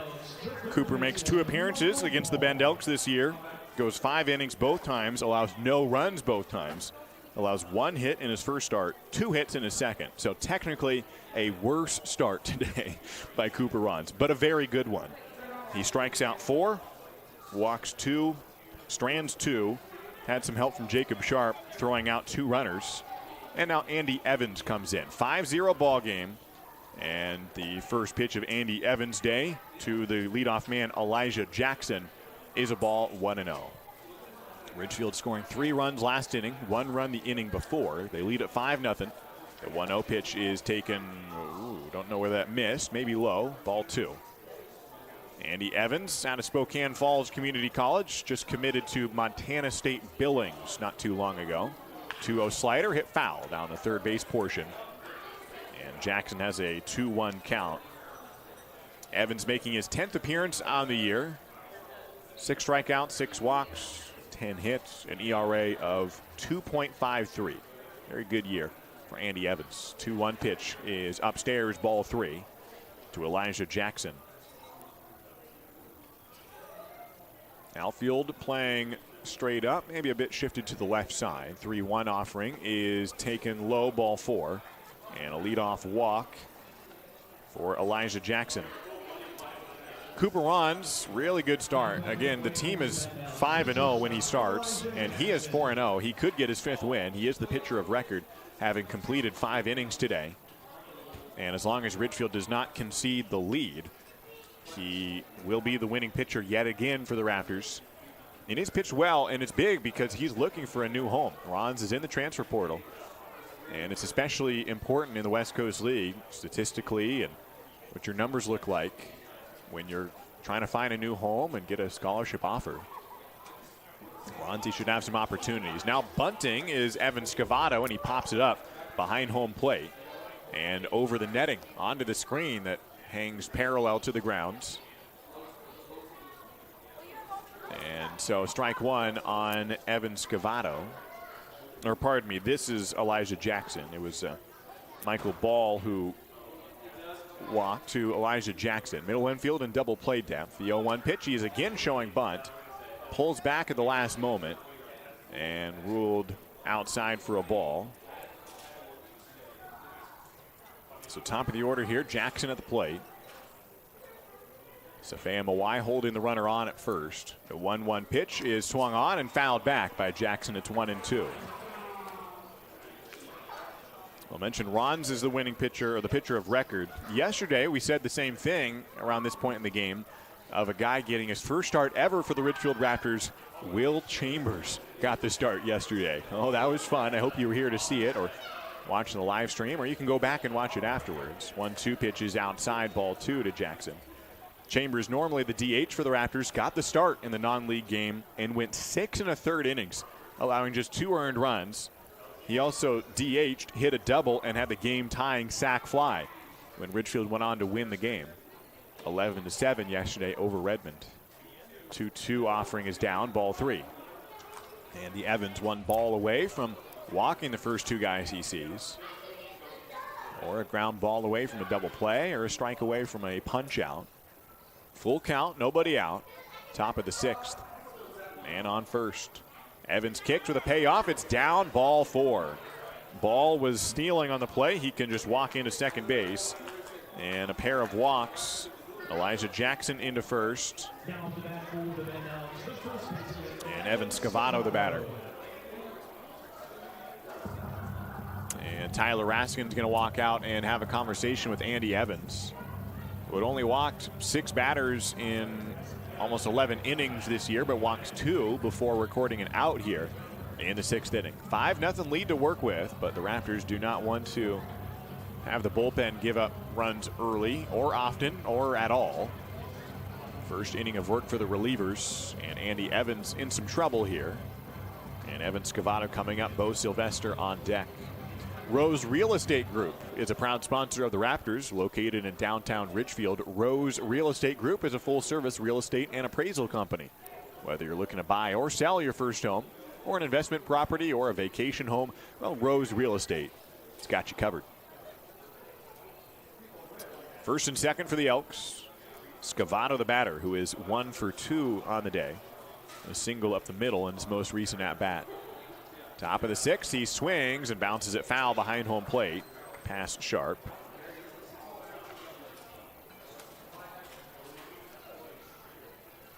Andy Evans on the mound. He did make 1 appearance against Bend a week ago, last Tuesday in the victory. Faced 5 batters, struck out 1. Got 2 outs, did not allow a run. Throws a slider that tails outside, and ball 1 to Scavato. Now has 5 hits against Ridgefield this year. 2 RBIs, a pair of doubles in that series back at Vince Ganna Stadium. 1 ball and 1 strike from Andy Evans. Takes a second look back at second base, then throws low, ball 2 to Evan Scavato. Not only did Will Chambers pitch yesterday into the 7th inning, we had another position player pitching, and pitching well for the Raptors yesterday, Justin Trimble. Finished the final inning in 2/3. Got 5 outs, facing just 5 batters. Struck out the final 3. 2-1 pitch is fouled back. So Justin Trimble is normally a third or first baseman. Comes in to pitch and is throwing high 80s. And struck out the side in order in the 9th inning to preserve the win. As it was a tie game into the 8th. Ridgefield took the lead in their last at-bat, and then Trimble struck out the side to preserve the lead. And got the victory yesterday over the Redmond Dudes in a non-league affair. Here's a 2-2 pitch from Andy Evans to Evan Scavato. Big pitch, slider that's lined into center field, base hit. This might score a run. Coming around from second is Michael Ball. The throw in is cut off, and it is an RBI single, and the shutout is no longer. His second base hit up the middle today. This one for an RBI. Still nobody out in the 6th inning. And the tying run will come to the plate, or is on deck, pardon me. Bo Sylvester coming up with runners in first and second, and the first three guys reach for the Bend Elks. Back-to-back walks and then an RBI single. Bo Sylvester to the plate. Outfield playing deep. Infield in double play depth. First pitch to Sylvester is outside for a ball. Bend, like I said, is the top offense in the league. They do not score today until the 6th inning. And they are threatening to do much more than just a one-run spot here in the 6th. The 1-0 pitch is in the zone. Strike one from Evans. Still nobody out. 2 aboard, 1 run in. And their big slugger, Bo Sylvester, at the plate. Tied for second in home runs in the league. And first on the team with 8 long balls. 1-1 the count from Andy Evans from the stretch. The right-hander comes home. Breaking ball that's hit foul. And a 1-2 count to Bo Sylvester. Bend is the first team in the league this year to reach 300 runs scored. Just over 300. In fact, the guy who scored the 300th run, which was their most recent game on Thursday, in fact, against the Raptors, it was Bo Sylvester who scored the 300th run. And it was on a 2-run home run on Thursday. The 1-2 pitch from Evans, a slider that's hit foul behind home plate. And stays a 1-2 count. Sylvester rocketed a ball for the go-ahead 2-run home run in the first inning on Thursday. Then Wilson Weber hit a home run the very next batter. And Bend would go on to take a 6-0 lead in a game that turned out to be a tight one. Ridgefield had the tying run in the 9th inning at the plate. 1-2 pitch to Sylvester, swings and misses. Andy Evans gets a big punch out. He let the first 3 guys reach, but then gets their slugger to punch out. And the 5th strikeout of the day for the Raptors pitchers. Wilson Weber now up, who has a ground out and a walk today. First and second, 1 out in the 6th inning. 1 run in for the Elks in this frame to make it a 5-1 ball game. The Raptors still in front. If not for that 3-run inning last frame, the tying run would be at second base right now. A slider for a strike. And it's 0-1 to Wilson Weber. Andy Evans, who works with a 4-seam fastball, a slider, and a changeup. The slider is usually a strikeout pitch, and that was the one he used to get a K on Bo Sylvester. 0-1 offering. That slider is high for ball 1. Evans wears jersey number 13. Last year, that was used by a different relief pitcher. Carson Walters wore jersey number 13, a left-hander from Gonzaga University, who pitched well for the Raptors last year. 1-1 the count to Andy Evans. A changeup he throws inside. And ball 2, 2-1. I mentioned that was kind of the first thing I think I ever said to Andy Evans. Oh, you're wearing Carson Walters' jersey this year. And he said, actually, I know him. They pitch for different schools, but they played together for travel ball. 2-1 pitch. Wilson off the hands. A fly ball down the right side. And will land about 20 feet wide of the foul line. And strike 2 on Wilson Weber. Andy Evans, who's from Meridian, Idaho, and Carson Walters, who's also from Idaho, played together for Baseball Northwest, and now playing for the Ridgefield Raptors 1 year apart and wearing the exact same number 13 jersey. Andy Evans from the stretch, facing Wilson Weber. 2 balls, 2 strikes, 1 out. The door that's open, the staircase. Evans, a long pause with his hands belt high. Comes home with a 2-2 slider. Stays just above the belt. Ball 3. Full count to Wilson Weber, who had a home run in their most recent game against the Raptors on Thursday. Also had 3 doubles in the series against Ridgefield. Full count pitch upcoming from Evans to Weber. It's down and in. The bases are loaded. 3rd walk of the inning. And Brady Casper is going to come up with the bases loaded and the tying run coming to the plate. Another close series here between the Raptors and the Elks, and I believe that's going to be all for Andy Evans as Chris Cota comes out of the pen. I think Ryan Obrecht is out in the bullpen, and it looks like it's going to be Obrecht's turn with the bases loaded, 1 out, tying run at the plate, and they're going to switch arms here from Andy Evans to Ryan Obrecht. Chris Cota chats with him, and we'll make a swap here in the 6th. Good start by Cooper Rons. He goes 5 innings, but some trouble here in the 6th with the bullpen coming in. Evans has allowed 1 run, and he is responsible for all 3 runners aboard. 1 out, and Ryan Obrecht enters to face Brady Casper when we return. 5-1 lead for the Raps. C-Tran is your public transit system offering service in Clark County and beyond. Catch local service in Clark County, plus regional and express service to Portland. And now you can ride the current C-Tran's new on-demand service operating in Ridgefield and other areas. So leave the driving to us. C-Tran will take you out to the ball game and anywhere else you need to go. Visit c-tran.com for more information. C-Tran, our community, our promise. Dick Hanna Dealerships is proud to welcome everyone back to support our Ridgefield Raptors. Just in time for warm summer nights with family and friends, lounging on the lawn, or eating dogs in the stands. Feels good to be back. In business for over 70 years, Dick Hanna Dealerships is a local, family-owned business with locations in Vancouver, Kelso, and Portland. Choose from thousands of cars and 12 new car brands. Experience nice in the car business. Dick Hanna Dealerships. Believe in nice. Now play ball.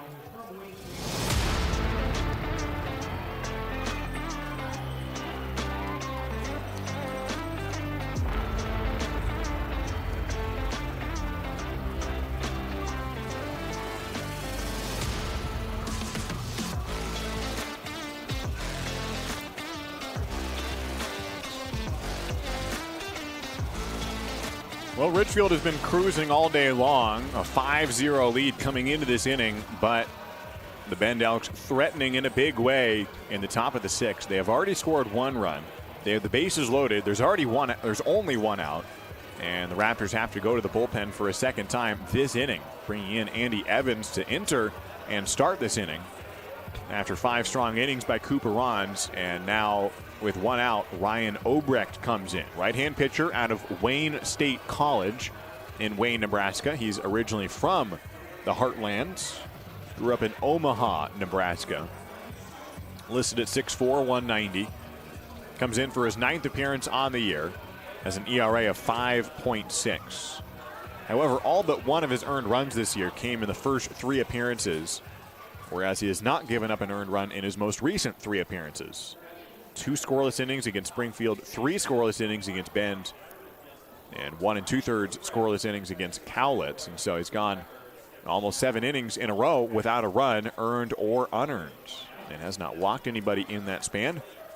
And as long as he doesn't walk anybody here, not that it'll be easy. I mean, Brady Casper can hit the ball. He has a double today. He's hitting .283. He's at the plate, bases loaded against his former team. Casper, who had 1 home run for the Raptors last year, now facing against Ridgefield. He is the tying run. First pitch from Obrecht is taken outside. Sharp bluffs a throw back to third, where Elijah Jackson is the runner. Jackson at third, Scavato at second, and Weber at first. 1-0 the count from Ryan Obrecht, 1 away. Top of the 6th. Obrecht kicks, and a fastball hit high and foul behind the dish. And Casper has a 1-1 count. Obrecht did go 3 scoreless innings in Bend. It was in a loss, but he faced 10 batters, struck 3 of them out, gave up 2 hits, but neither of them scored, didn't walk anybody. And no runs in those 3 innings 5 days ago. A ball and a strike from Obrecht with the bases loaded. Casper takes off the outside. Ball 2 from Obrecht. Casper had back-to-back 2-hit games against Ridgefield to open that series before going 0 for 3 in the finale with a walk. Today's 1 for 2 with that double. Outfield playing him deep. Infield pretty much normal positioning. 2-1 pitch is down and away, ball 3. And now 1 ball away from walking in a run. 6th batter of the inning to come up. Only 1 out. 1 run in.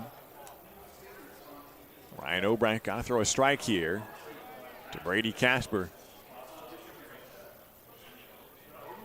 Welker playing behind the runner at second base, edging towards the hole. The 3-1 pitch, a wave and a miss Brady Casper not too convinced about that swing.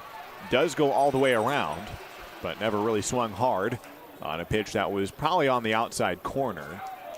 A borderline pitch. It's now full count, bases loaded. Tying run at the plate, 6th inning with 1 out. Obrecht comes set, looking over at third. Comes home with a payoff pitch, swung on, fouled away. Let's do it all over again. Casper's having a better year this summer. Did not hit particularly well for the Raptors last year. He had his moment and hit well as the summer went along, and then played fairly well for Oregon State this year, and somewhat small sample size, but he's got good power. The coaches really like him, and he's a good hitter, and hitting .283 this summer for the Bend Elks. Payoff pitch with the bases loaded. Swings and a fly ball to center field. Coming in is Cavanis, and going out is Welker, and the shortstop makes the catch in shallow center field. A big second out of the inning, and Obrecht gets a pop out on a 3-2 count on the 7th pitch of the at-bat. And Brady Casper is down, 2 outs, bases loaded, and now Christian Cooney coming up. He's got 1 home run on the year, a .316 batting average. Is coming in on 3 straight games with multiple hits. All against Ridgefield, or 2 of them against Ridgefield. He started 2 of the 3 games against the Raptors. Had multiple hits both of those games. With 2 outs, he takes a breaking ball. That splits the plate, strike 1 from Ryan Obrecht. Obrecht, a veteran, has 1 more year of eligibility at Wayne State, which is a D2 university. He will turn 23 years old this winter before his final spring with the Wildcats. Comes set, his face in the sun, his pants in the shadows. The 0-1 pitch swung on and in the dirt, strike 2. Good block by Sharp. Bases loaded, tying run at the plate.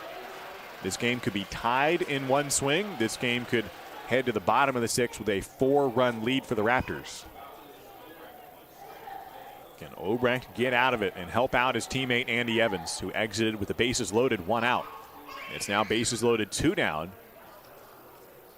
No more runs in since Obrecht came in, facing his second batter. The 0-2 pitch from Obrecht is swung on in the dirt, strike 3. Ryan Obrecht gets out of it with a pop out, a strikeout, and only 1 run comes in despite 3 walks in the inning and a single, and the Elks get just 1 out of it. We head to the bottom of the 6th, and thanks to Ryan Obrecht, the Raptors lead at 5-1. Hey baseball fans, after the game visit A, the area's premier gaming, dining, entertainment, and meeting destination. A is a proud supporter of the Ridgefield Raptors and the perfect place to meet up with friends after a Raptors win for dinner, drinks, and great times. Keep the fun and excitement going after the 9th inning and grab beers at Tom's Urban. Or enjoy a perfectly cooked porterhouse at Michael Jordan's Steakhouse. With 100,000 square feet of gaming space, 15 different restaurants, bars, and retail outlets to choose from, A has just what you need to turn your night at the ballgame into a night you won't forget. A, just off I-5 at exit 16, ILANIresort.com. A .380 batting average is like using Dawn as your mortgage lender. She has over 30 years rounding the bases to a new home and loves helping families build their dreams. Know anyone buying their first home? Would you like to make a cash offer on your next purchase? Evergreen Home Loans can help with several loan options. Call Dawn today to get started, 360-608-7438. Again, that's 360-608-7438. She would love to send you home. Go Raptors!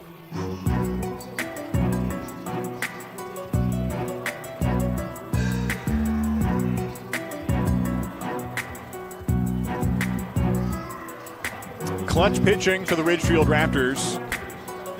Ryan Obrecht comes in, strands the bases loaded, and picks up for Andy Evans with a lot of help from Cooper Rons to get to the Raptors to this point. He exited with a 5-0 lead. The Elks do score 1 in the 6th inning, but Obrecht came in with bases loaded, 1 out, and did not allow any more runs.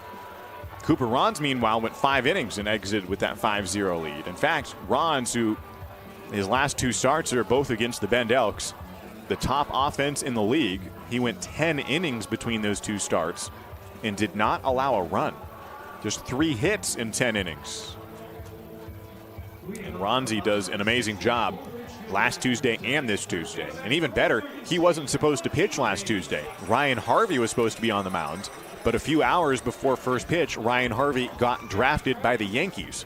And so he went on to professional baseball. And so everybody had to move up a day. Ron's got the start, went 5 scoreless innings against the top offense, and then does the same thing here today at the Rourke.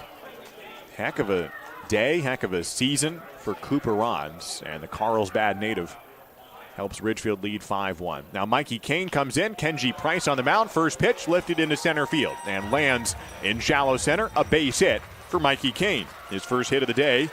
And he's aboard for a first pitch leadoff single. He has swung at the first pitch every at-bat today.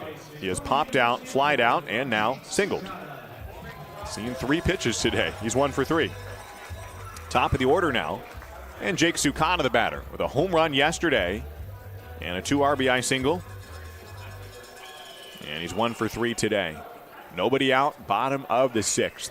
Ridgefield out hitting Bend 11-3. He's bunting, puts it on the first base side. Good push bunt.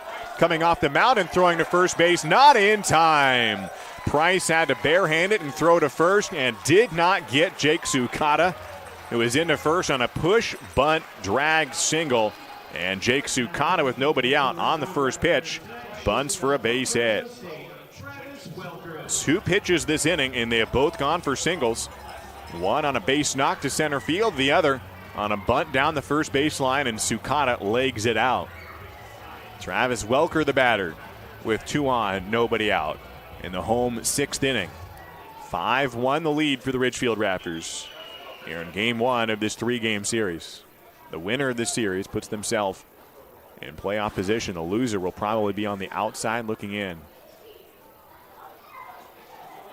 Kenji Price's third pitch of the inning is also to a guy showing bunt, but Welker pulls back. It's outside, ball 1. Mikey Kane at second. Jake Sukata at first. Travis Welker at the plate. Welker, the infielder from Fresno State. 2 singles and a fielder's choice today. He has scored twice. Outfield playing straight up. Corner infielders playing in. The 1-0 pitch is swung on. A line drive through the left side and into left field. Mikey Kane coming around third. He gets the wave around. He will score without a throw. It's an RBI single for Travis Welker. He's 3 for 4 today, and his first RBI of the ball game. It puts the Raptors in front 6-1, and they make up for the 1 run allowed last inning.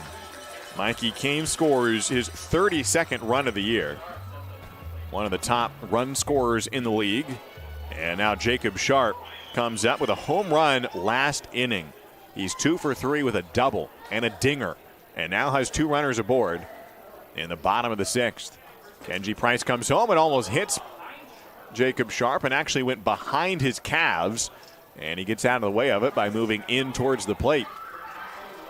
A little 2-seam fastball that went behind Jacob Sharp, and ball 1 to the catcher, who hit his 10th home run of the year last inning.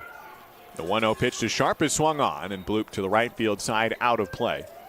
And a 1-1 count to the Whittier, California native. Spent this year at the JUCO level. If you don't believe there's good baseball talent at community colleges, well, you're wrong. I'll just tell you that much. He played for Fullerton College this year, is heading to the D1 ranks at UNLV this upcoming season. The 1-1 pitch to Jacob Sharp from Kenji Price. Swung on and whiffed. Strike 2 on Jacob Sharp. First 3 guys reached this inning. 1 on a line drive to center. 1 on a bunt. 1 on a line drive to left center. Mikey Kane, Jake Sukata, Travis Welker in order. All get base knocks, the last of which scores a run. 6-1 the lead for the Raptors in the 6th. Kenji Price from the stretch. The Seattle University left-hander throws high. Ball 2 to Jacob Sharp. 2 balls, 2 strikes. Ridgefield has the league leader in batting average and slugging percentage. That's Trent Prokes and Jacob Sharp, respectively. League leaders. And not all that close for either one. 2 balls and 2 strikes to Jacob Sharp. Here's the pitch. It's behind him again, scooped by Weber on a good pick. And the second time this at-bat that Kenji Price has missed so badly that it goes behind Jacob Sharp. But then he has also pitched accurately and gotten a swing and a miss and Called strike on Jacob, or a foul ball. It's 3-2. Nobody out in the 6th inning. 2 runners aboard. Here's the payoff from the left-hander with the runners going, and Sharp pops it up, and it will get out of play. Both runners stealing on the 3-2, which is less risky than some other situations, but still. Sukata stealing third, and Welker picking him up, stealing second. But we'll reset it all and do it over again. Big at-bat here for Jacob Sharp. Could put some distance here between them and the Bend Elks. The payoff to Jacob Sharp. It's inside and hit him. Third time it's nearly hit Sharp, and this one does hit him on the front leg. He's okay. Tosses the bat aside and jogs up to first. Don't think it hit him in the bone, or at least I hope not, and he runs to first just fine. It loads the bases. First hit by pitch today for either team. And the bases are juiced for Safea Mawai. Bottom of the 6th.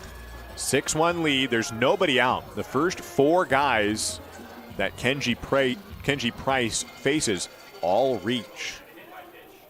A leadoff single, 3 singles in a row, and then a hit by pitch. Mawai watches the first pitch upstairs for a ball. There is some activity in the Bend bullpen. And a right-hander out in the mound. And a mound visit now. As Colby Schuber is out there in the pen. And Danny Sales will come out to have a conversation with Kenji Price, freshman from Seattle University. Has gotten hit around. 3 singles, a hit by pitch, and now Safea Mawai, the batter. 6-1 lead for the Ridgefield Raptors in the home 6th inning. The official hotel of the Ridgefield Raptors, of course, that's Holiday Inn. Visit holidayinn.com to plan your next trip. A lot of close series, a lot of close games between the Raptors and the Elks this year. A 2-run win, a 1-run loss, and a 2-run loss for the Raptors. Each time, all 3 games, whether it was Ridgefield or Bend winning, the team that lost had a chance in the 9th inning to win, having the tying or winning run at the plate in the 9th each time. But there was no dramatic comeback in the 9th inning. Each time the defensive team held on. Bend did it twice. Kenji Price stays in. 1-0 the count to Safea Mawai, and the pitch is outside, ball 2. A mound visit partway through the at-bat, and he does the same thing on the second pitch that he did on the first. Missing the zone, ball 2, bases loaded, nobody out, 6th inning. A 6-1 ball game, Ridgefield in front, and they could make it a much more secure lead. The 2-0 to Mawai is down, ball 3. 1 ball away from walking in the 7th run of the game. Ridgefield already out hitting Bend 13-3 today. Been a convincing game so far, but then again, Bend, the top offense in the league, they're only down by 5. It's still a manageable deficit, but Mawai could turn it in a much different direction here. Probably will be taking on the 3-0 pitch. He is. It's outside, ball 4. An RBI walk for Safea Mawai. He has reached all 4 times today. Has 2 RBIs. He's got a double, 2 walks, a single, and this one scores Jake Sukata. Bases remain loaded, and Kenji Price is going to be pulled from the game. He comes in the 6th inning, faces 5 batters, and does not get any of them out. Looks like Colby Schuber will be the pitcher. And the bases remain loaded with nobody out in the 6th inning. The Raptors have already scored 2 runs this frame. No outs, bases juiced. And the Elks are in trouble in the 6th inning. The Raptors smell blood in the water, and Schuber will make his West Coast League debut when we come back. Ridgefield Main Street supports the Raptors and is dedicated to preserving the cultural heritage of downtown Ridgefield while advocating for its future. See you downtown and at ridgefieldmainstreet.com. The Ridgefield Raptors are back, where the entire family can watch top-level college baseball players live at the Rourke. Now, kids 12 and under get in free with a paid adult for all Sunday afternoon Raptors games. Enjoy local Southwest Washington baseball with the whole family this summer. Sunday games are at 105 and are presented by Peace Health and the Columbian. Come cheer on your Ridgefield Raptors all season long. Get your tickets now at ridgefieldraptors.com. Go Raptors! This is WSU Vancouver, Southwest Washington's only 4-year research university. Whether in person or via distance delivery, WSU Vancouver offers high-quality education and an employer-respected degree. You'll get a small school feel and the kind of place where you know you matter. Here, you'll get personalized education that brings out the best in you and inspires you to achieve your highest goals. Now, what are you waiting for? Apply today.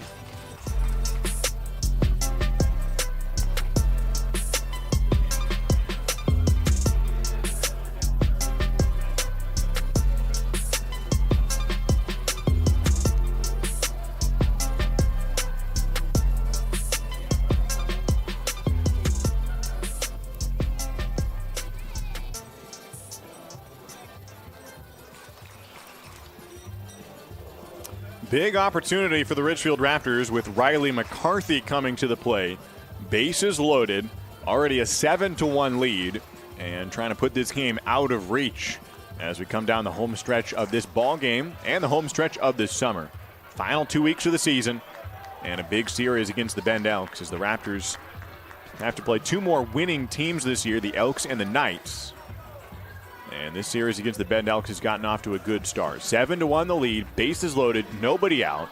Bottom of the 6th, McCarthy steps in against Colby Schuber. First pitch is on the inside edge for a strike. Schuber making his debut for the Elks. He pitches for Grays Harbor College in Aberdeen, Washington. That's a junior college in the NWAC.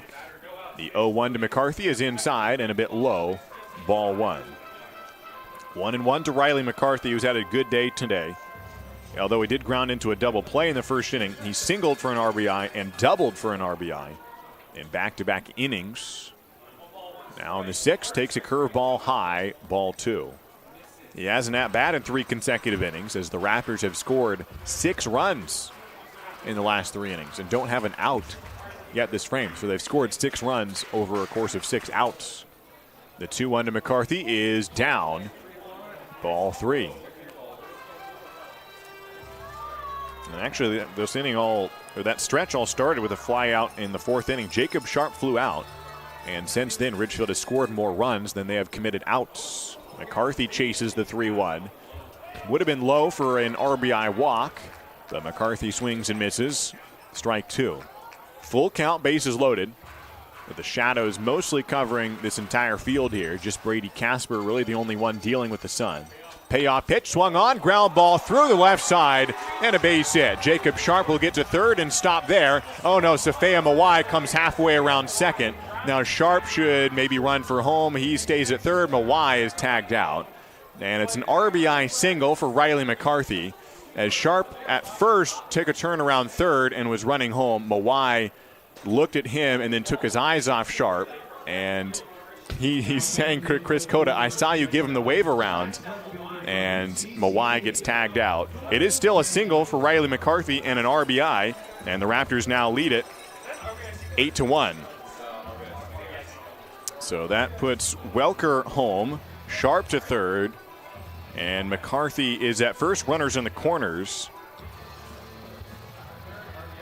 with 1 away. And now Chris Cota having a conversation with the home plate umpire. Doyle Kane is scheduled to hit next, and he has a bat. I'm not sure if Cota is considering a change here. He is making a motion like he wants to make a switch here. He comes over to chat with Wade Siegel in the front row. Wade Siegel, one of the owners for the Ridgefield Raptors. And Cota consults with Wade Siegel. Wade's son Spencer has joined the team today at a San Diego Christian College. And so it's an 8-1 lead. And Doyle Kane will step in. Doyle Kane at the plate with runners on the corners. So Doyle turns away from the first pitch. It almost hits him. Just missed. And it's ball 1 from Colby Schuber.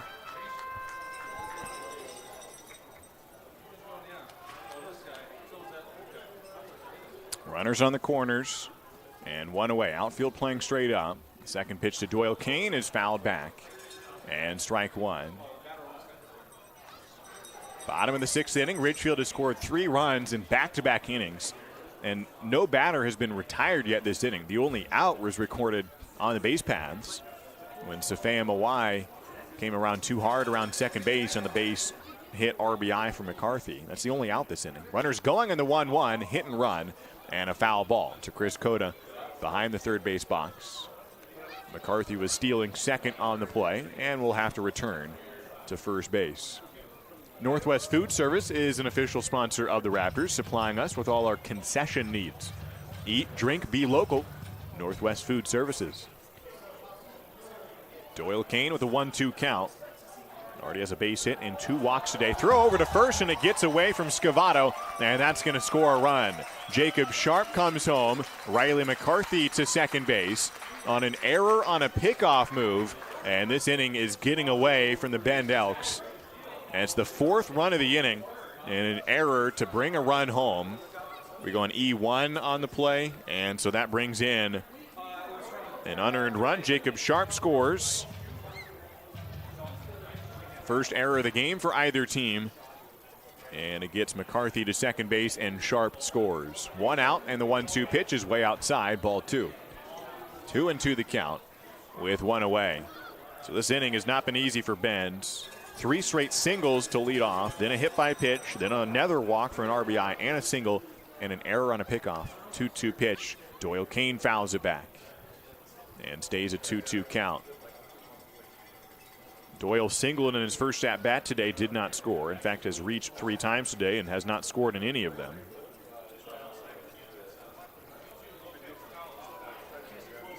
Two balls, 2 strikes to Doyle Kane with 1 away, and the next pitch down and in. And gets away from Weber. McCarthy thought about going to third, but ultimately decides against it. Riley McCarthy at second base. He has gotten on base a lot recently. McCarthy, however, has not scored in his last 5 games. He has not scored a run since July 10th. He's looking to score one here as Doyle Kane fouls it away.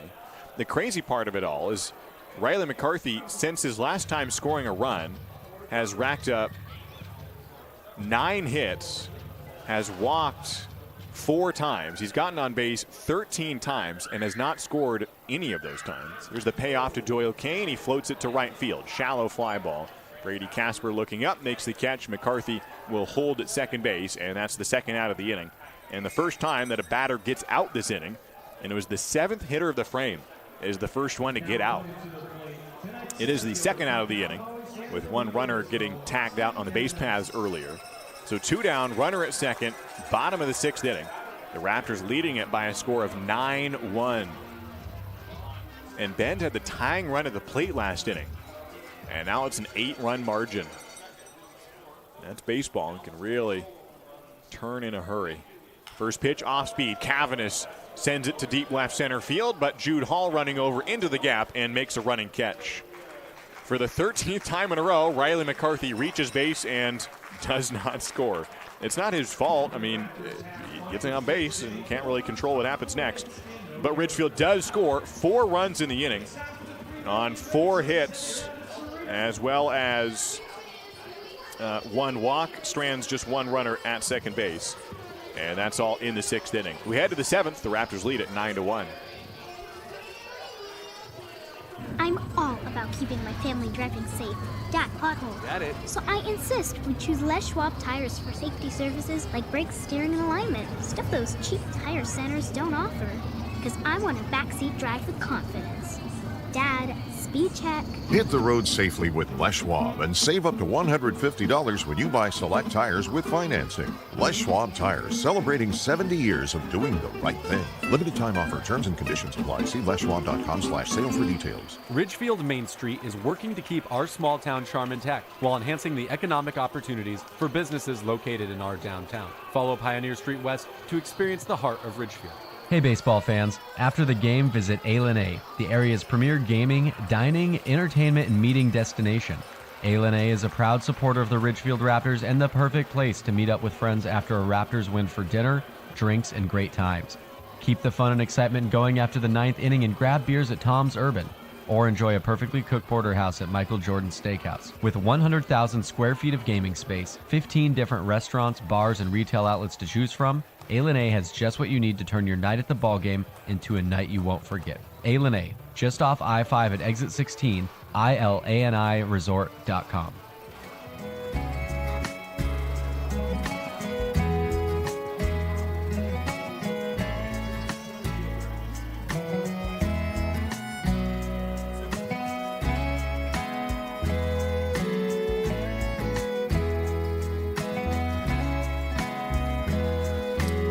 Ryan Obrecht was something of a hero last inning, keeping the 5-1 lead that is now ballooned to a 9-1 advantage for the Ridgefield Raptors. Obrecht back to work in the top of the 7th inning and misses down and away to the Bend Elks leadoff man, Jude Hall, who's 0 for 2 today, playing center field. The 1-0 pitch from Obrecht is grounded toward short. Travis Welker moves over to his right, gloves, throws low to first base and not in time. And Jude Hall is safe at first base. The throw is a bit low, and even if it was accurate, Hall may have beaten it out, and he'll get credit for an RBI single, or an infield single, to lead off here in the 7th inning. So Hall beats it out, and a leadoff man aboard here in the 7th inning. Through 6 innings, the Elks had 1 run on 3 hits, now 4 hits, and 1 error. The Raptors have 9 runs on 14 hits and no errors. Obrecht tosses in a fastball off the plate, ball 1 to Jabin Trosky. Came in with 50 at-bats on the year, struggling to get going, even though he had a good freshman campaign at Oregon State. But the summer after his freshman year has not gone the same way. He's hitting just a $120. But he hit well at OSU this year, hit .288, playing 24 games, about half the games for Oregon State this year. The 1-0 to Trosky is swung on, grounder toward short. Welker has a chance for a double play. Goes to Sukata to first in time. A Welker to Sukata to Mawai twin killing, 6-4-3, and that wipes out the infield single just like that. First double play today for the Ridgefield Raptors. And a textbook twin killing, and the Raptors handle it. 2 down, nobody on in the 7th. Ryan Obrecht entered last inning. Needed 2 outs, and the bases were loaded. Tying run at the plate. He had a pop out and a strikeout, inning over. And then he comes out here in the 7th. Got 2 outs, nobody on. Michael Ball is the hitter, and the first pitch is low to the Nevada-Reno third baseman. He is 1 for 8 against Ridgefield in his 3 starts so far this year, including today. The 1-0 to Michael is taken on the outside edge for a strike.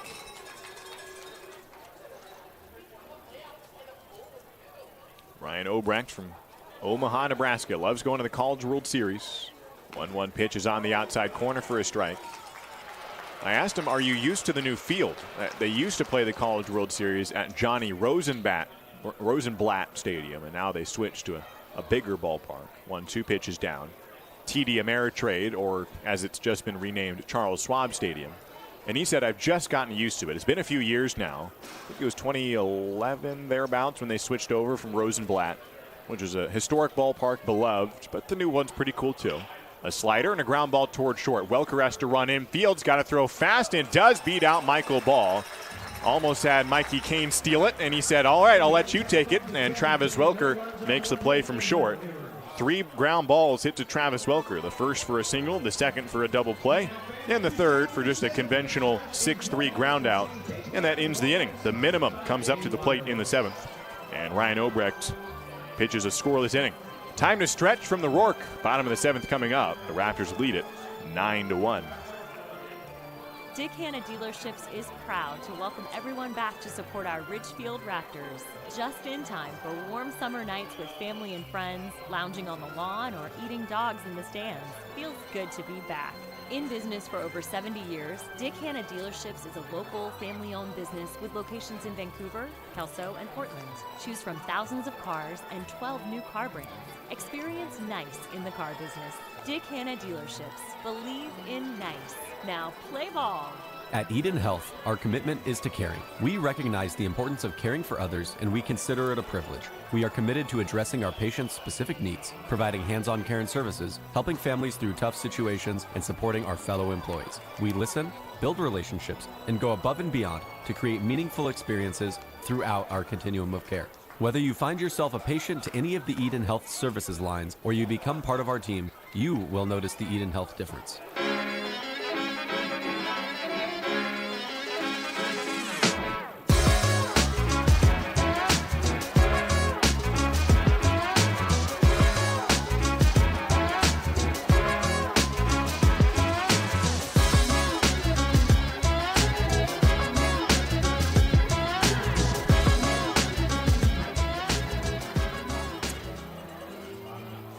Well, to the bottom of the 7th inning, and the Ridgefield Raptors leading 9-1.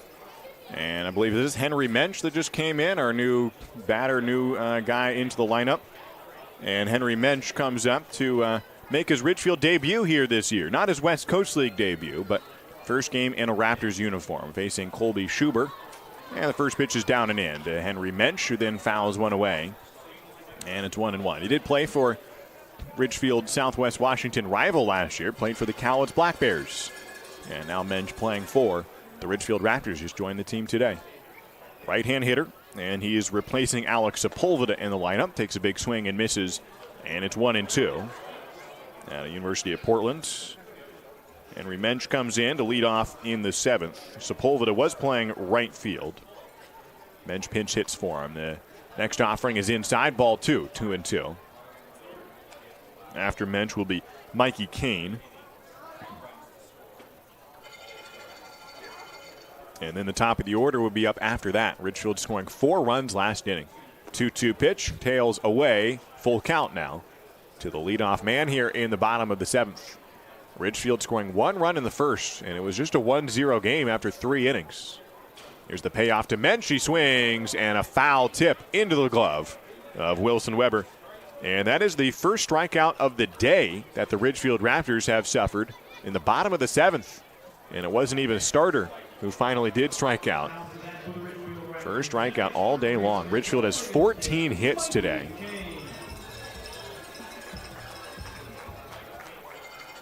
So Mikey Kane steps in. And the first pitch, he pops it up. Right side of the infield. Scavano working over, running out of real estate, but does have enough room to get under, make the catch. And a foul out on the first pitch. Mikey Kane has seen 4 pitches today. He has swung at all of them. He is 1 for 4. A pop out, a fly out, a single, and a foul out. First pitch swinging all 4 times. He is patient sometimes. He gets a lot of long at-bats. This is not an everyday thing for him, but today he is being aggressive. And he does have a single last inning that led off the frame. So it's worked out on one of those 4 occasions. Now Jake Sukata, the batter, takes a fastball for a strike. 2 down, bottom of the 7th. It was 1-0 into the 4th inning, and Ridgefield has proceeded to score 8 runs in the last 3 innings. Big swing from Sukata, and it's 0-2 for Jake, who came in hitting .304 and is the owner of a bunt base hit today and a line drive single. He's 2 for 4. The 0-2 to Jake is down in the turf, ball 1. Sukata with 9 RBIs, just playing his 16th game of the year for the Raptors. Had his first home run of the summer and his first since his first college game ever. And played 3 years so far at UP. And here at the Rourke when Portland was playing in Ridgefield with their stadium getting renovated. Sukata lines the ball towards Trotsky, and the second baseman runs over, can't get underneath it. And Jake Sukata has a 3-hit day. 3 singles today for Jake Sukata. This one into right center. And he gets a 2-out base hit. 15th hit of the day for the Ridgefield Raptors. The Raptors hit well against Bend in the first series, but not this many. They had 9 hits the first day, 12 the second, 11 on the third. Today, 15 hits, which is the most hits they have had since 15 against Bellingham 13 days ago. Welker swings to the first offering, and Travis bounces it to the third baseman. Picked up by Ball. He throws to first in time and retires Travis Welker. It's a scoreless inning for the first time for the Raptors since the 3rd inning. 1 hit, no errors, and a runner left on first. And the first strikeout of the game. And we head to the 8th inning, a 9-1 lead for the Ridgefield Raptors. Holt Homes is proud to be a local builder. We embrace all that is special about Oregon and Southwest Washington. The natural beauty of the landscape, the dynamic climate, the community that brings us together. It's why we live and build in this place that we love. Holt Homes, built for the Pacific Northwest. Find home today at holtpnw.com.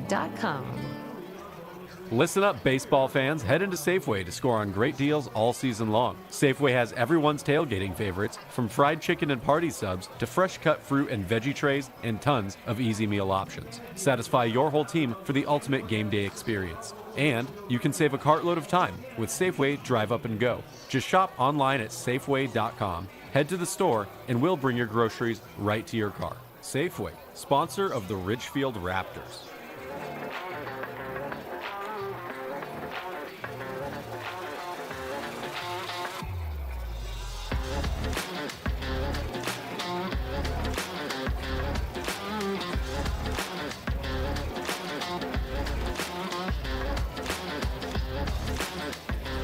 Ridgefield Raptors, who came in after losing the last two series, but are 7 games over 500 this year and have won 9 out of the 14 series on the year, are off to a good note to begin this series against the Bend Elks. 9-1 is the advantage for the Ridgefield Raptors after 7 complete innings. Ryan Obrecht will face the top of the order now against the Bend Elks. Elijah Jackson, who has gone 0 for 1 with a pair of walks today, steps in to lead off the 8th. Ridgefield out hitting the Elks 15-4. This is a battle of the top 2 offenses in the league.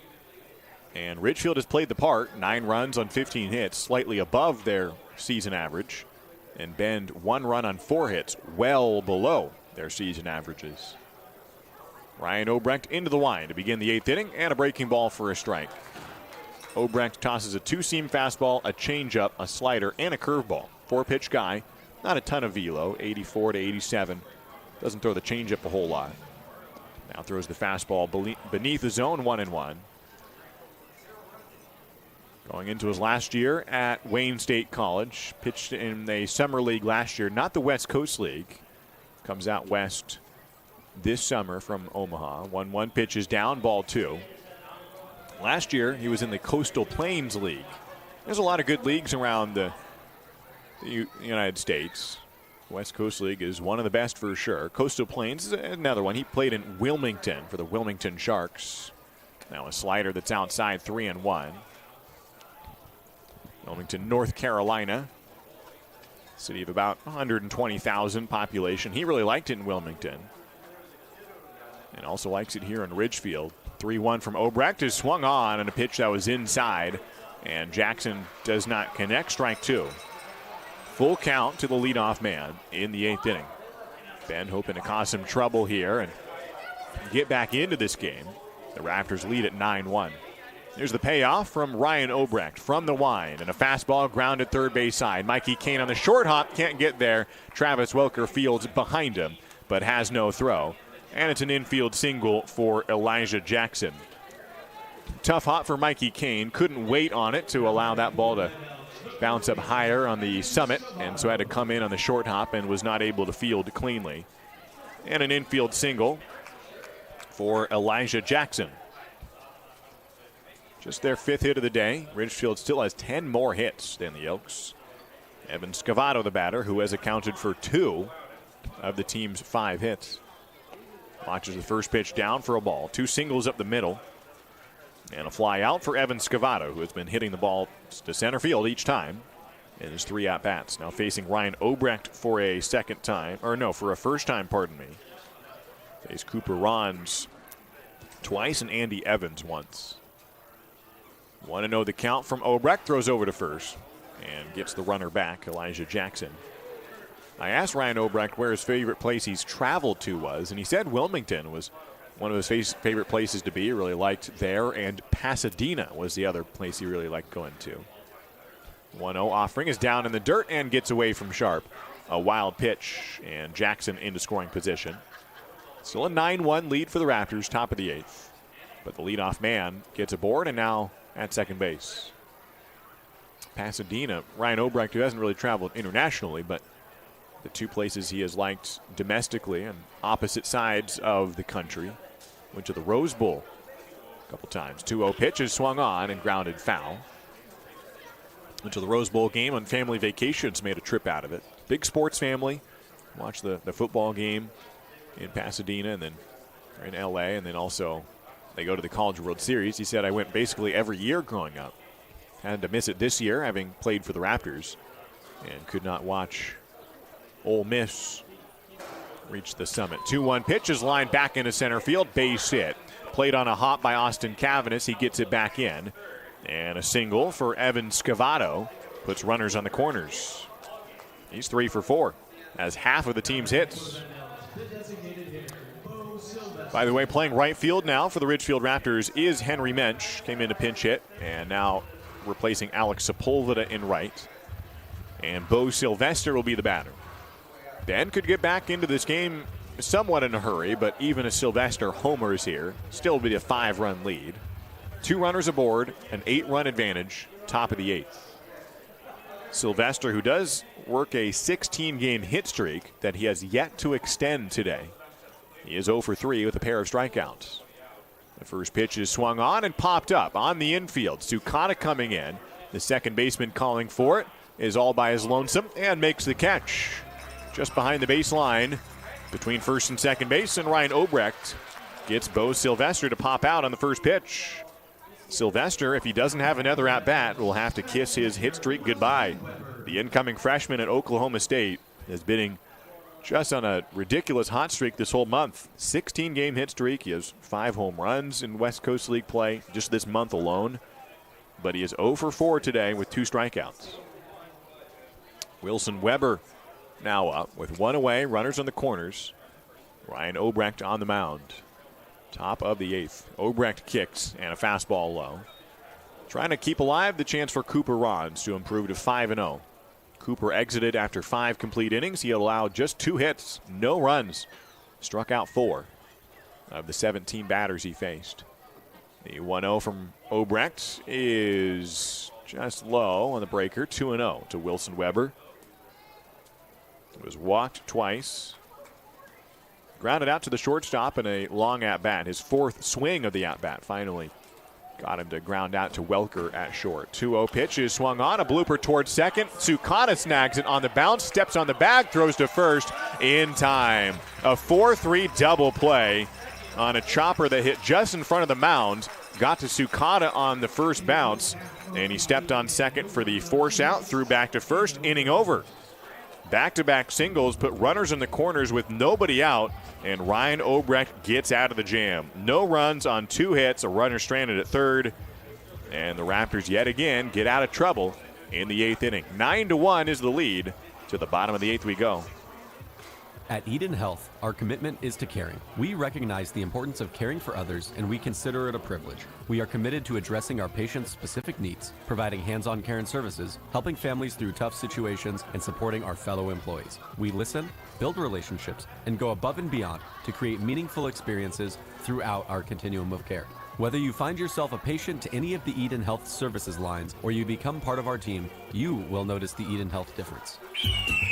The Ridgefield Raptors are back, where the entire family can watch top-level college baseball players live at the Rourke. Now, kids 12 and under get in free with a paid adult for all Sunday afternoon Raptors games. Enjoy local Southwest Washington baseball with the whole family this summer. Sunday games are at 105 and are presented by Peace Health and the Columbian. Come cheer on your Ridgefield Raptors all season long. Get your tickets now at ridgefieldraptors.com. Go Raptors!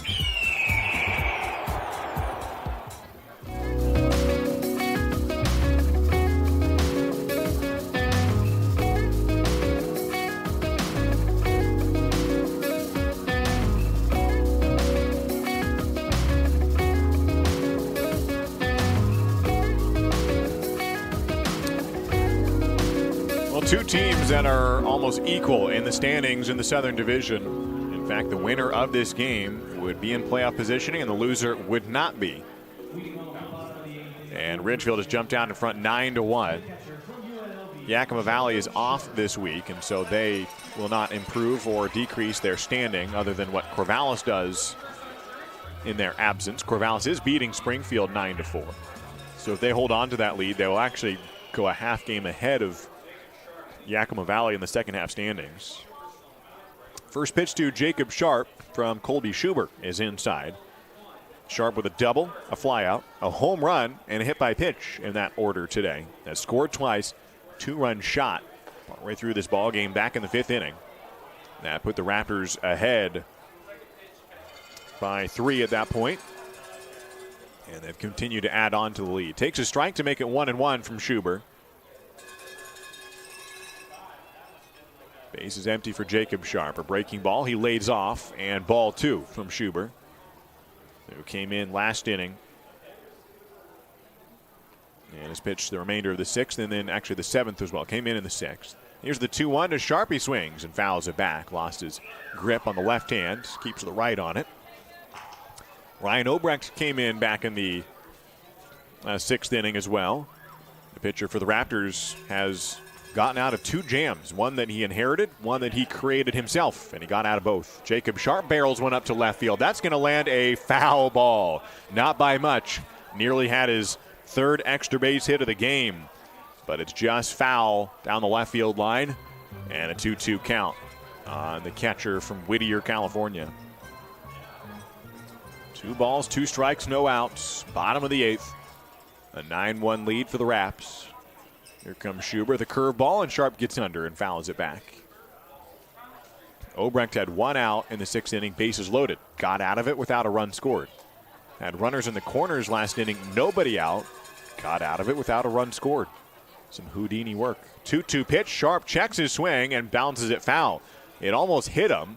He almost hit it fair. Neither of those things happened. He actually protected himself with the bat and then hits it away from home plate, a foul ball. So 2 very different foul balls back to back. And the count is still 2-2. Swings and hits this one foul as well. Down the first base side. So he lines one down the left field line, foul. Checks his swing and foul. And then hits one down the right field side, foul. And now time is called after Nick Allen threw that foul ball back across the field after Schubert had come set, and now time is called. Allen flashes his hand to say, my bad. Not really his fault. 2-2 count to Sharp, swings and a ground ball, foul, third base side. 4 straight foul balls from Jacob Sharp. He unleashed a couple hard hit balls down the left field line on his first swing of the day, and a home run later on. 2-2 count, taken high, ball 3, full count. He has as many hits today as he had all series long against Bend last week. He did not have any extra base hits, just 2 singles. Today, 2 extra base hits. Here's the payoff, high and in, almost hit him in the face. He gets out of the way and draws a walk. He has walked or reached base 4 out of the 5 times today, including 2 base hits, 2 extra base hits. He's on first with a leadoff base on balls, and Safea Mawai will come up next here in the bottom of the 8th. Like I said earlier, Ridgefield boasts the best batting average in the league, best on-base percentage, best slugging percentage as a team, and also the individual leader in batting average and slugging percentage. Trent Prokes leads the league in batting average, and Jacob Sharp in slugging percentage. As Safea Mawai takes a ball high. Spencer Siegel has picked up a bat and is in the on-deck circle. He will hit after Safea Mawai with nobody out in the bottom of the 8th right now, a 9-1 lead. Colby Schubert from the stretch, and a curveball low, bounces away from Weber, and Jacob Sharp will take a late little run up to second base, could take his time, and gets into there on a wild pitch. So an insurance run at second base, representing the 10th run of the game for the Raptors, who lead 9-1. Not only do the Raptors have the league leader in batting average and in slugging percentage, but they're both guys who originally committed to their D1 universities, their first D1 opportunities as pitchers. That's just crazy. As Mawai takes a pitch down and away. Prokes committed to Cal State Bakersfield this year as a pitcher. That's all they knew him to be, and he had to tell them, actually, I hit too, and they will make him into a 2A player. He is for the Raptors this year and is leading the team in ERA and batting average and leading the league in batting average. The 3-0 to Mawai is high, ball 4. And Safea draws a walk, 2 on for the Raptors with nobody out, and Spencer Siegel to the plate. Now, Jacob Sharp, who is leading the league in slugging percentage, originally committed out of high school to Hawaii as a pitcher. He ended up going to Fullerton College as a catcher and also outfielder, and now heading to UNLV as a catcher. And now out of San Diego Christian College, Spencer Siegel comes up. Just joined the roster today. Has played with Northwest Star Academy. And we'll get an at-bat here with runners on first and second. Bottom of the 8th inning, a 9-1 lead for the Raptors, and Spencer Siegel makes his Ridgefield Raptors debut. Son of Wade Siegel, one of the owners of this team, and one of 3 San Diego Christian players on this roster. 2 aboard for Siegel. Swings at the first pitch, and a bit late on the breaking ball, 0-1 from Colby Schuber. He replaces Riley McCarthy in the lineup, who will finish his day with quite the line score. 3 for 4 on the day with a double and 3 RBIs. Siegel swings and fouls it back. So McCarthy has now 9 RBIs against the Bend Elks this year in 3 games. Pretty crazy for Riley McCarthy, who does extend his hit streak to 6 games. 0-2 the count to Spencer Siegel. Swings and misses, strike 3, and there's 1 out. Here in the bottom of the 8th, Doyle Kane to the plate, hoping to be the first guy to put the ball in play. 2 walks and a strikeout. And now it's up to Doyle Kane in the 8th inning with the Raptors ahead, 9-1. Ridgefield playing from in front this entire game, much different than their most recent game against the Bend Elks on Thursday. As Doyle Kane swings at the first pitch, barrels it down the left field line, a fair ball. It'll roll almost all the way to the wall. Jacob Sharp will score without a throw, and it's an RBI single. The Raptors get to double digits. Doyle Kane gets his 2nd hit of the day. UC San Diego's got a good one. Doyle Kane slashes it down the left field line. The Raptors lead at 10-1.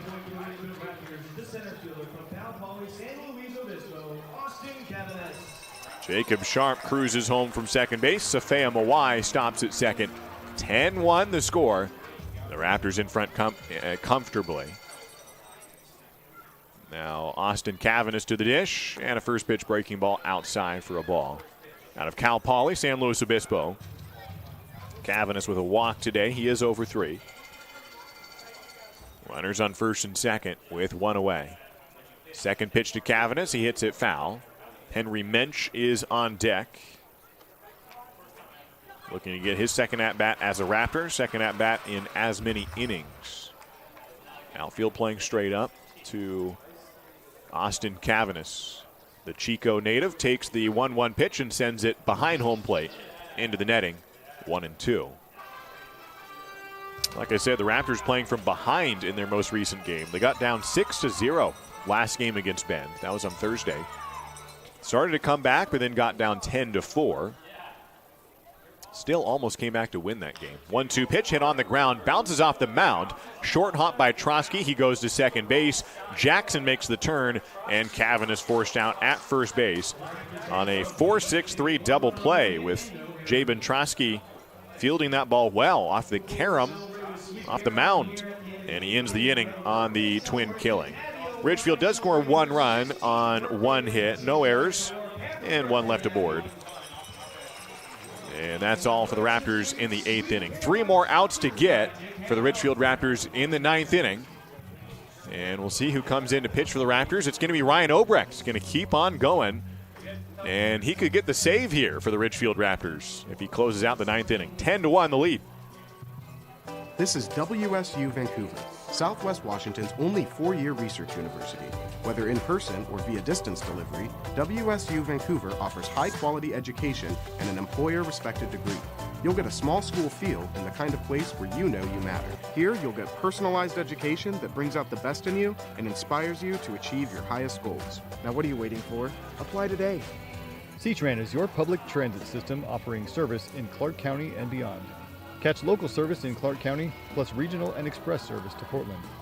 And now you can ride the current C-Tran's new on-demand service operating in Ridgefield and other areas. So leave the driving to us. C-Tran will take you out to the ball game and anywhere else you need to go. Visit c-tran.com for more information. C-Tran, our community, our promise.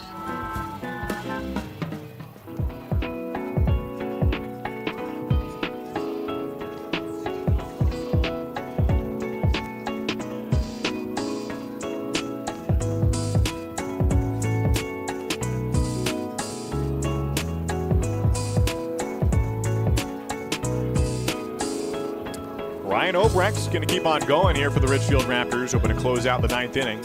Having gone 8 outs already, he is not allowed to run, and that's including the bases loaded situation he had inherited when he came in. He has proceeded to get 2 outs in the 6th inning without allowing any more runs to score.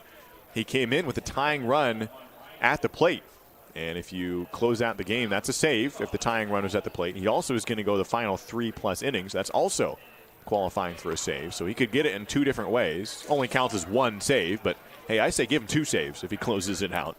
It's 10-1. The first pitch is outside to Brady Casper. Righty on lefty matchup.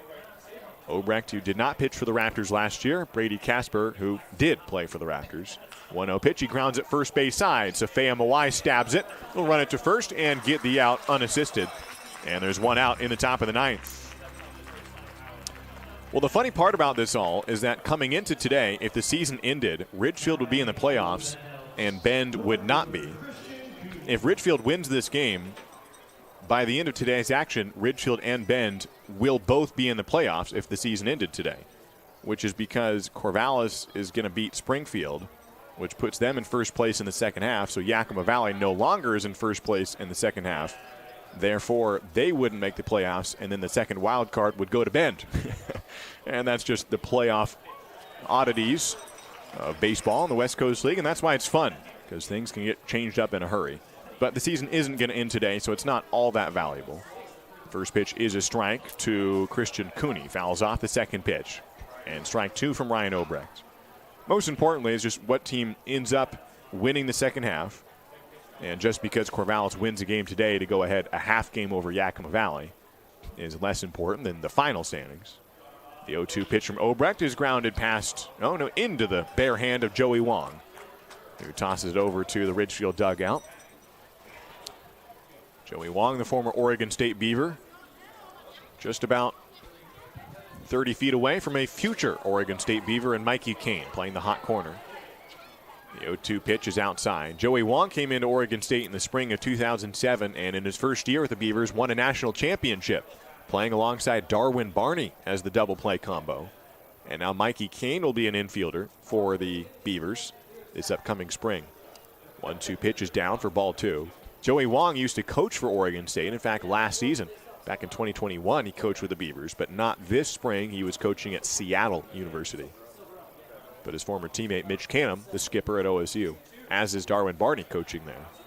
2-2 pitch is down. Ball 3 from Obrecht, who wanted to find the strike zone there, but now has to work through a full count to Christian Cooney. 1 out, 9th inning, a 10-1 lead for the Raptors. Here's the payoff. It is swung on. Hard hit ground ball to Welker. Comes up with the second hop. Throws to first in time. And the Raptors are 1 out away from securing the series opener. It would be the 3rd consecutive series that the Raptors would win the series opener. However, they have lost the last 2 series. So they got to close out this one and then play well. In fact, they've won the series opener every time since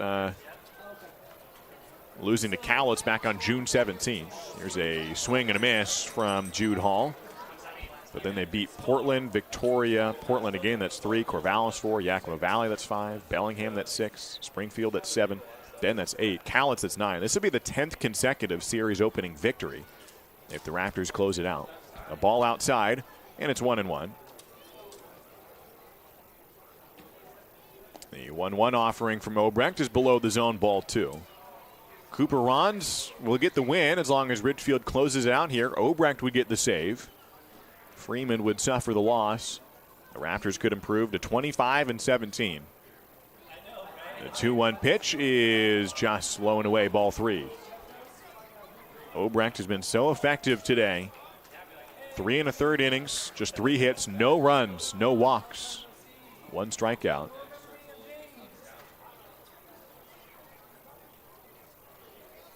Obrecht started out really rough, gave up 4 earned runs in his first appearance, 3 earned runs in his next, 3 earned runs in the one after that. So he had given up 10 earned runs in his first 3 appearances. But since then, he's been pitching really well. 3-1 offering, grounded towards second. Sukata on the second bounce. Fields throws to first, gets him, ball game over. Ridgefield, a convincing series opening victory against the Bend Elks. They tie up the season series against Bend, 2 wins apiece. And the Raptors open up this homestand with a victory. Final score from Ridgefield. The Bend Elks 1 and the Ridgefield Raptors 10. Cooper Rons improves to 5-0 on the year. And on the back of 3 hits for Jake Sukata and Travis Welker back-to-back in the order. In fact, the first 4 guys in the order, all with multiple hits. Jacob Sharp and Safea Mawai as well. Sharp with a home run, and the Raptors win at 10-1. Ridgefield now 25-17, and Bend drops to 24-19. Let's do it again tomorrow at 6:35 as Ridgefield goes for the series win. I'm Josh Warden signing off from the Ridgefield Outdoor Recreation Complex. Until tomorrow, so long everybody, and go Raptors.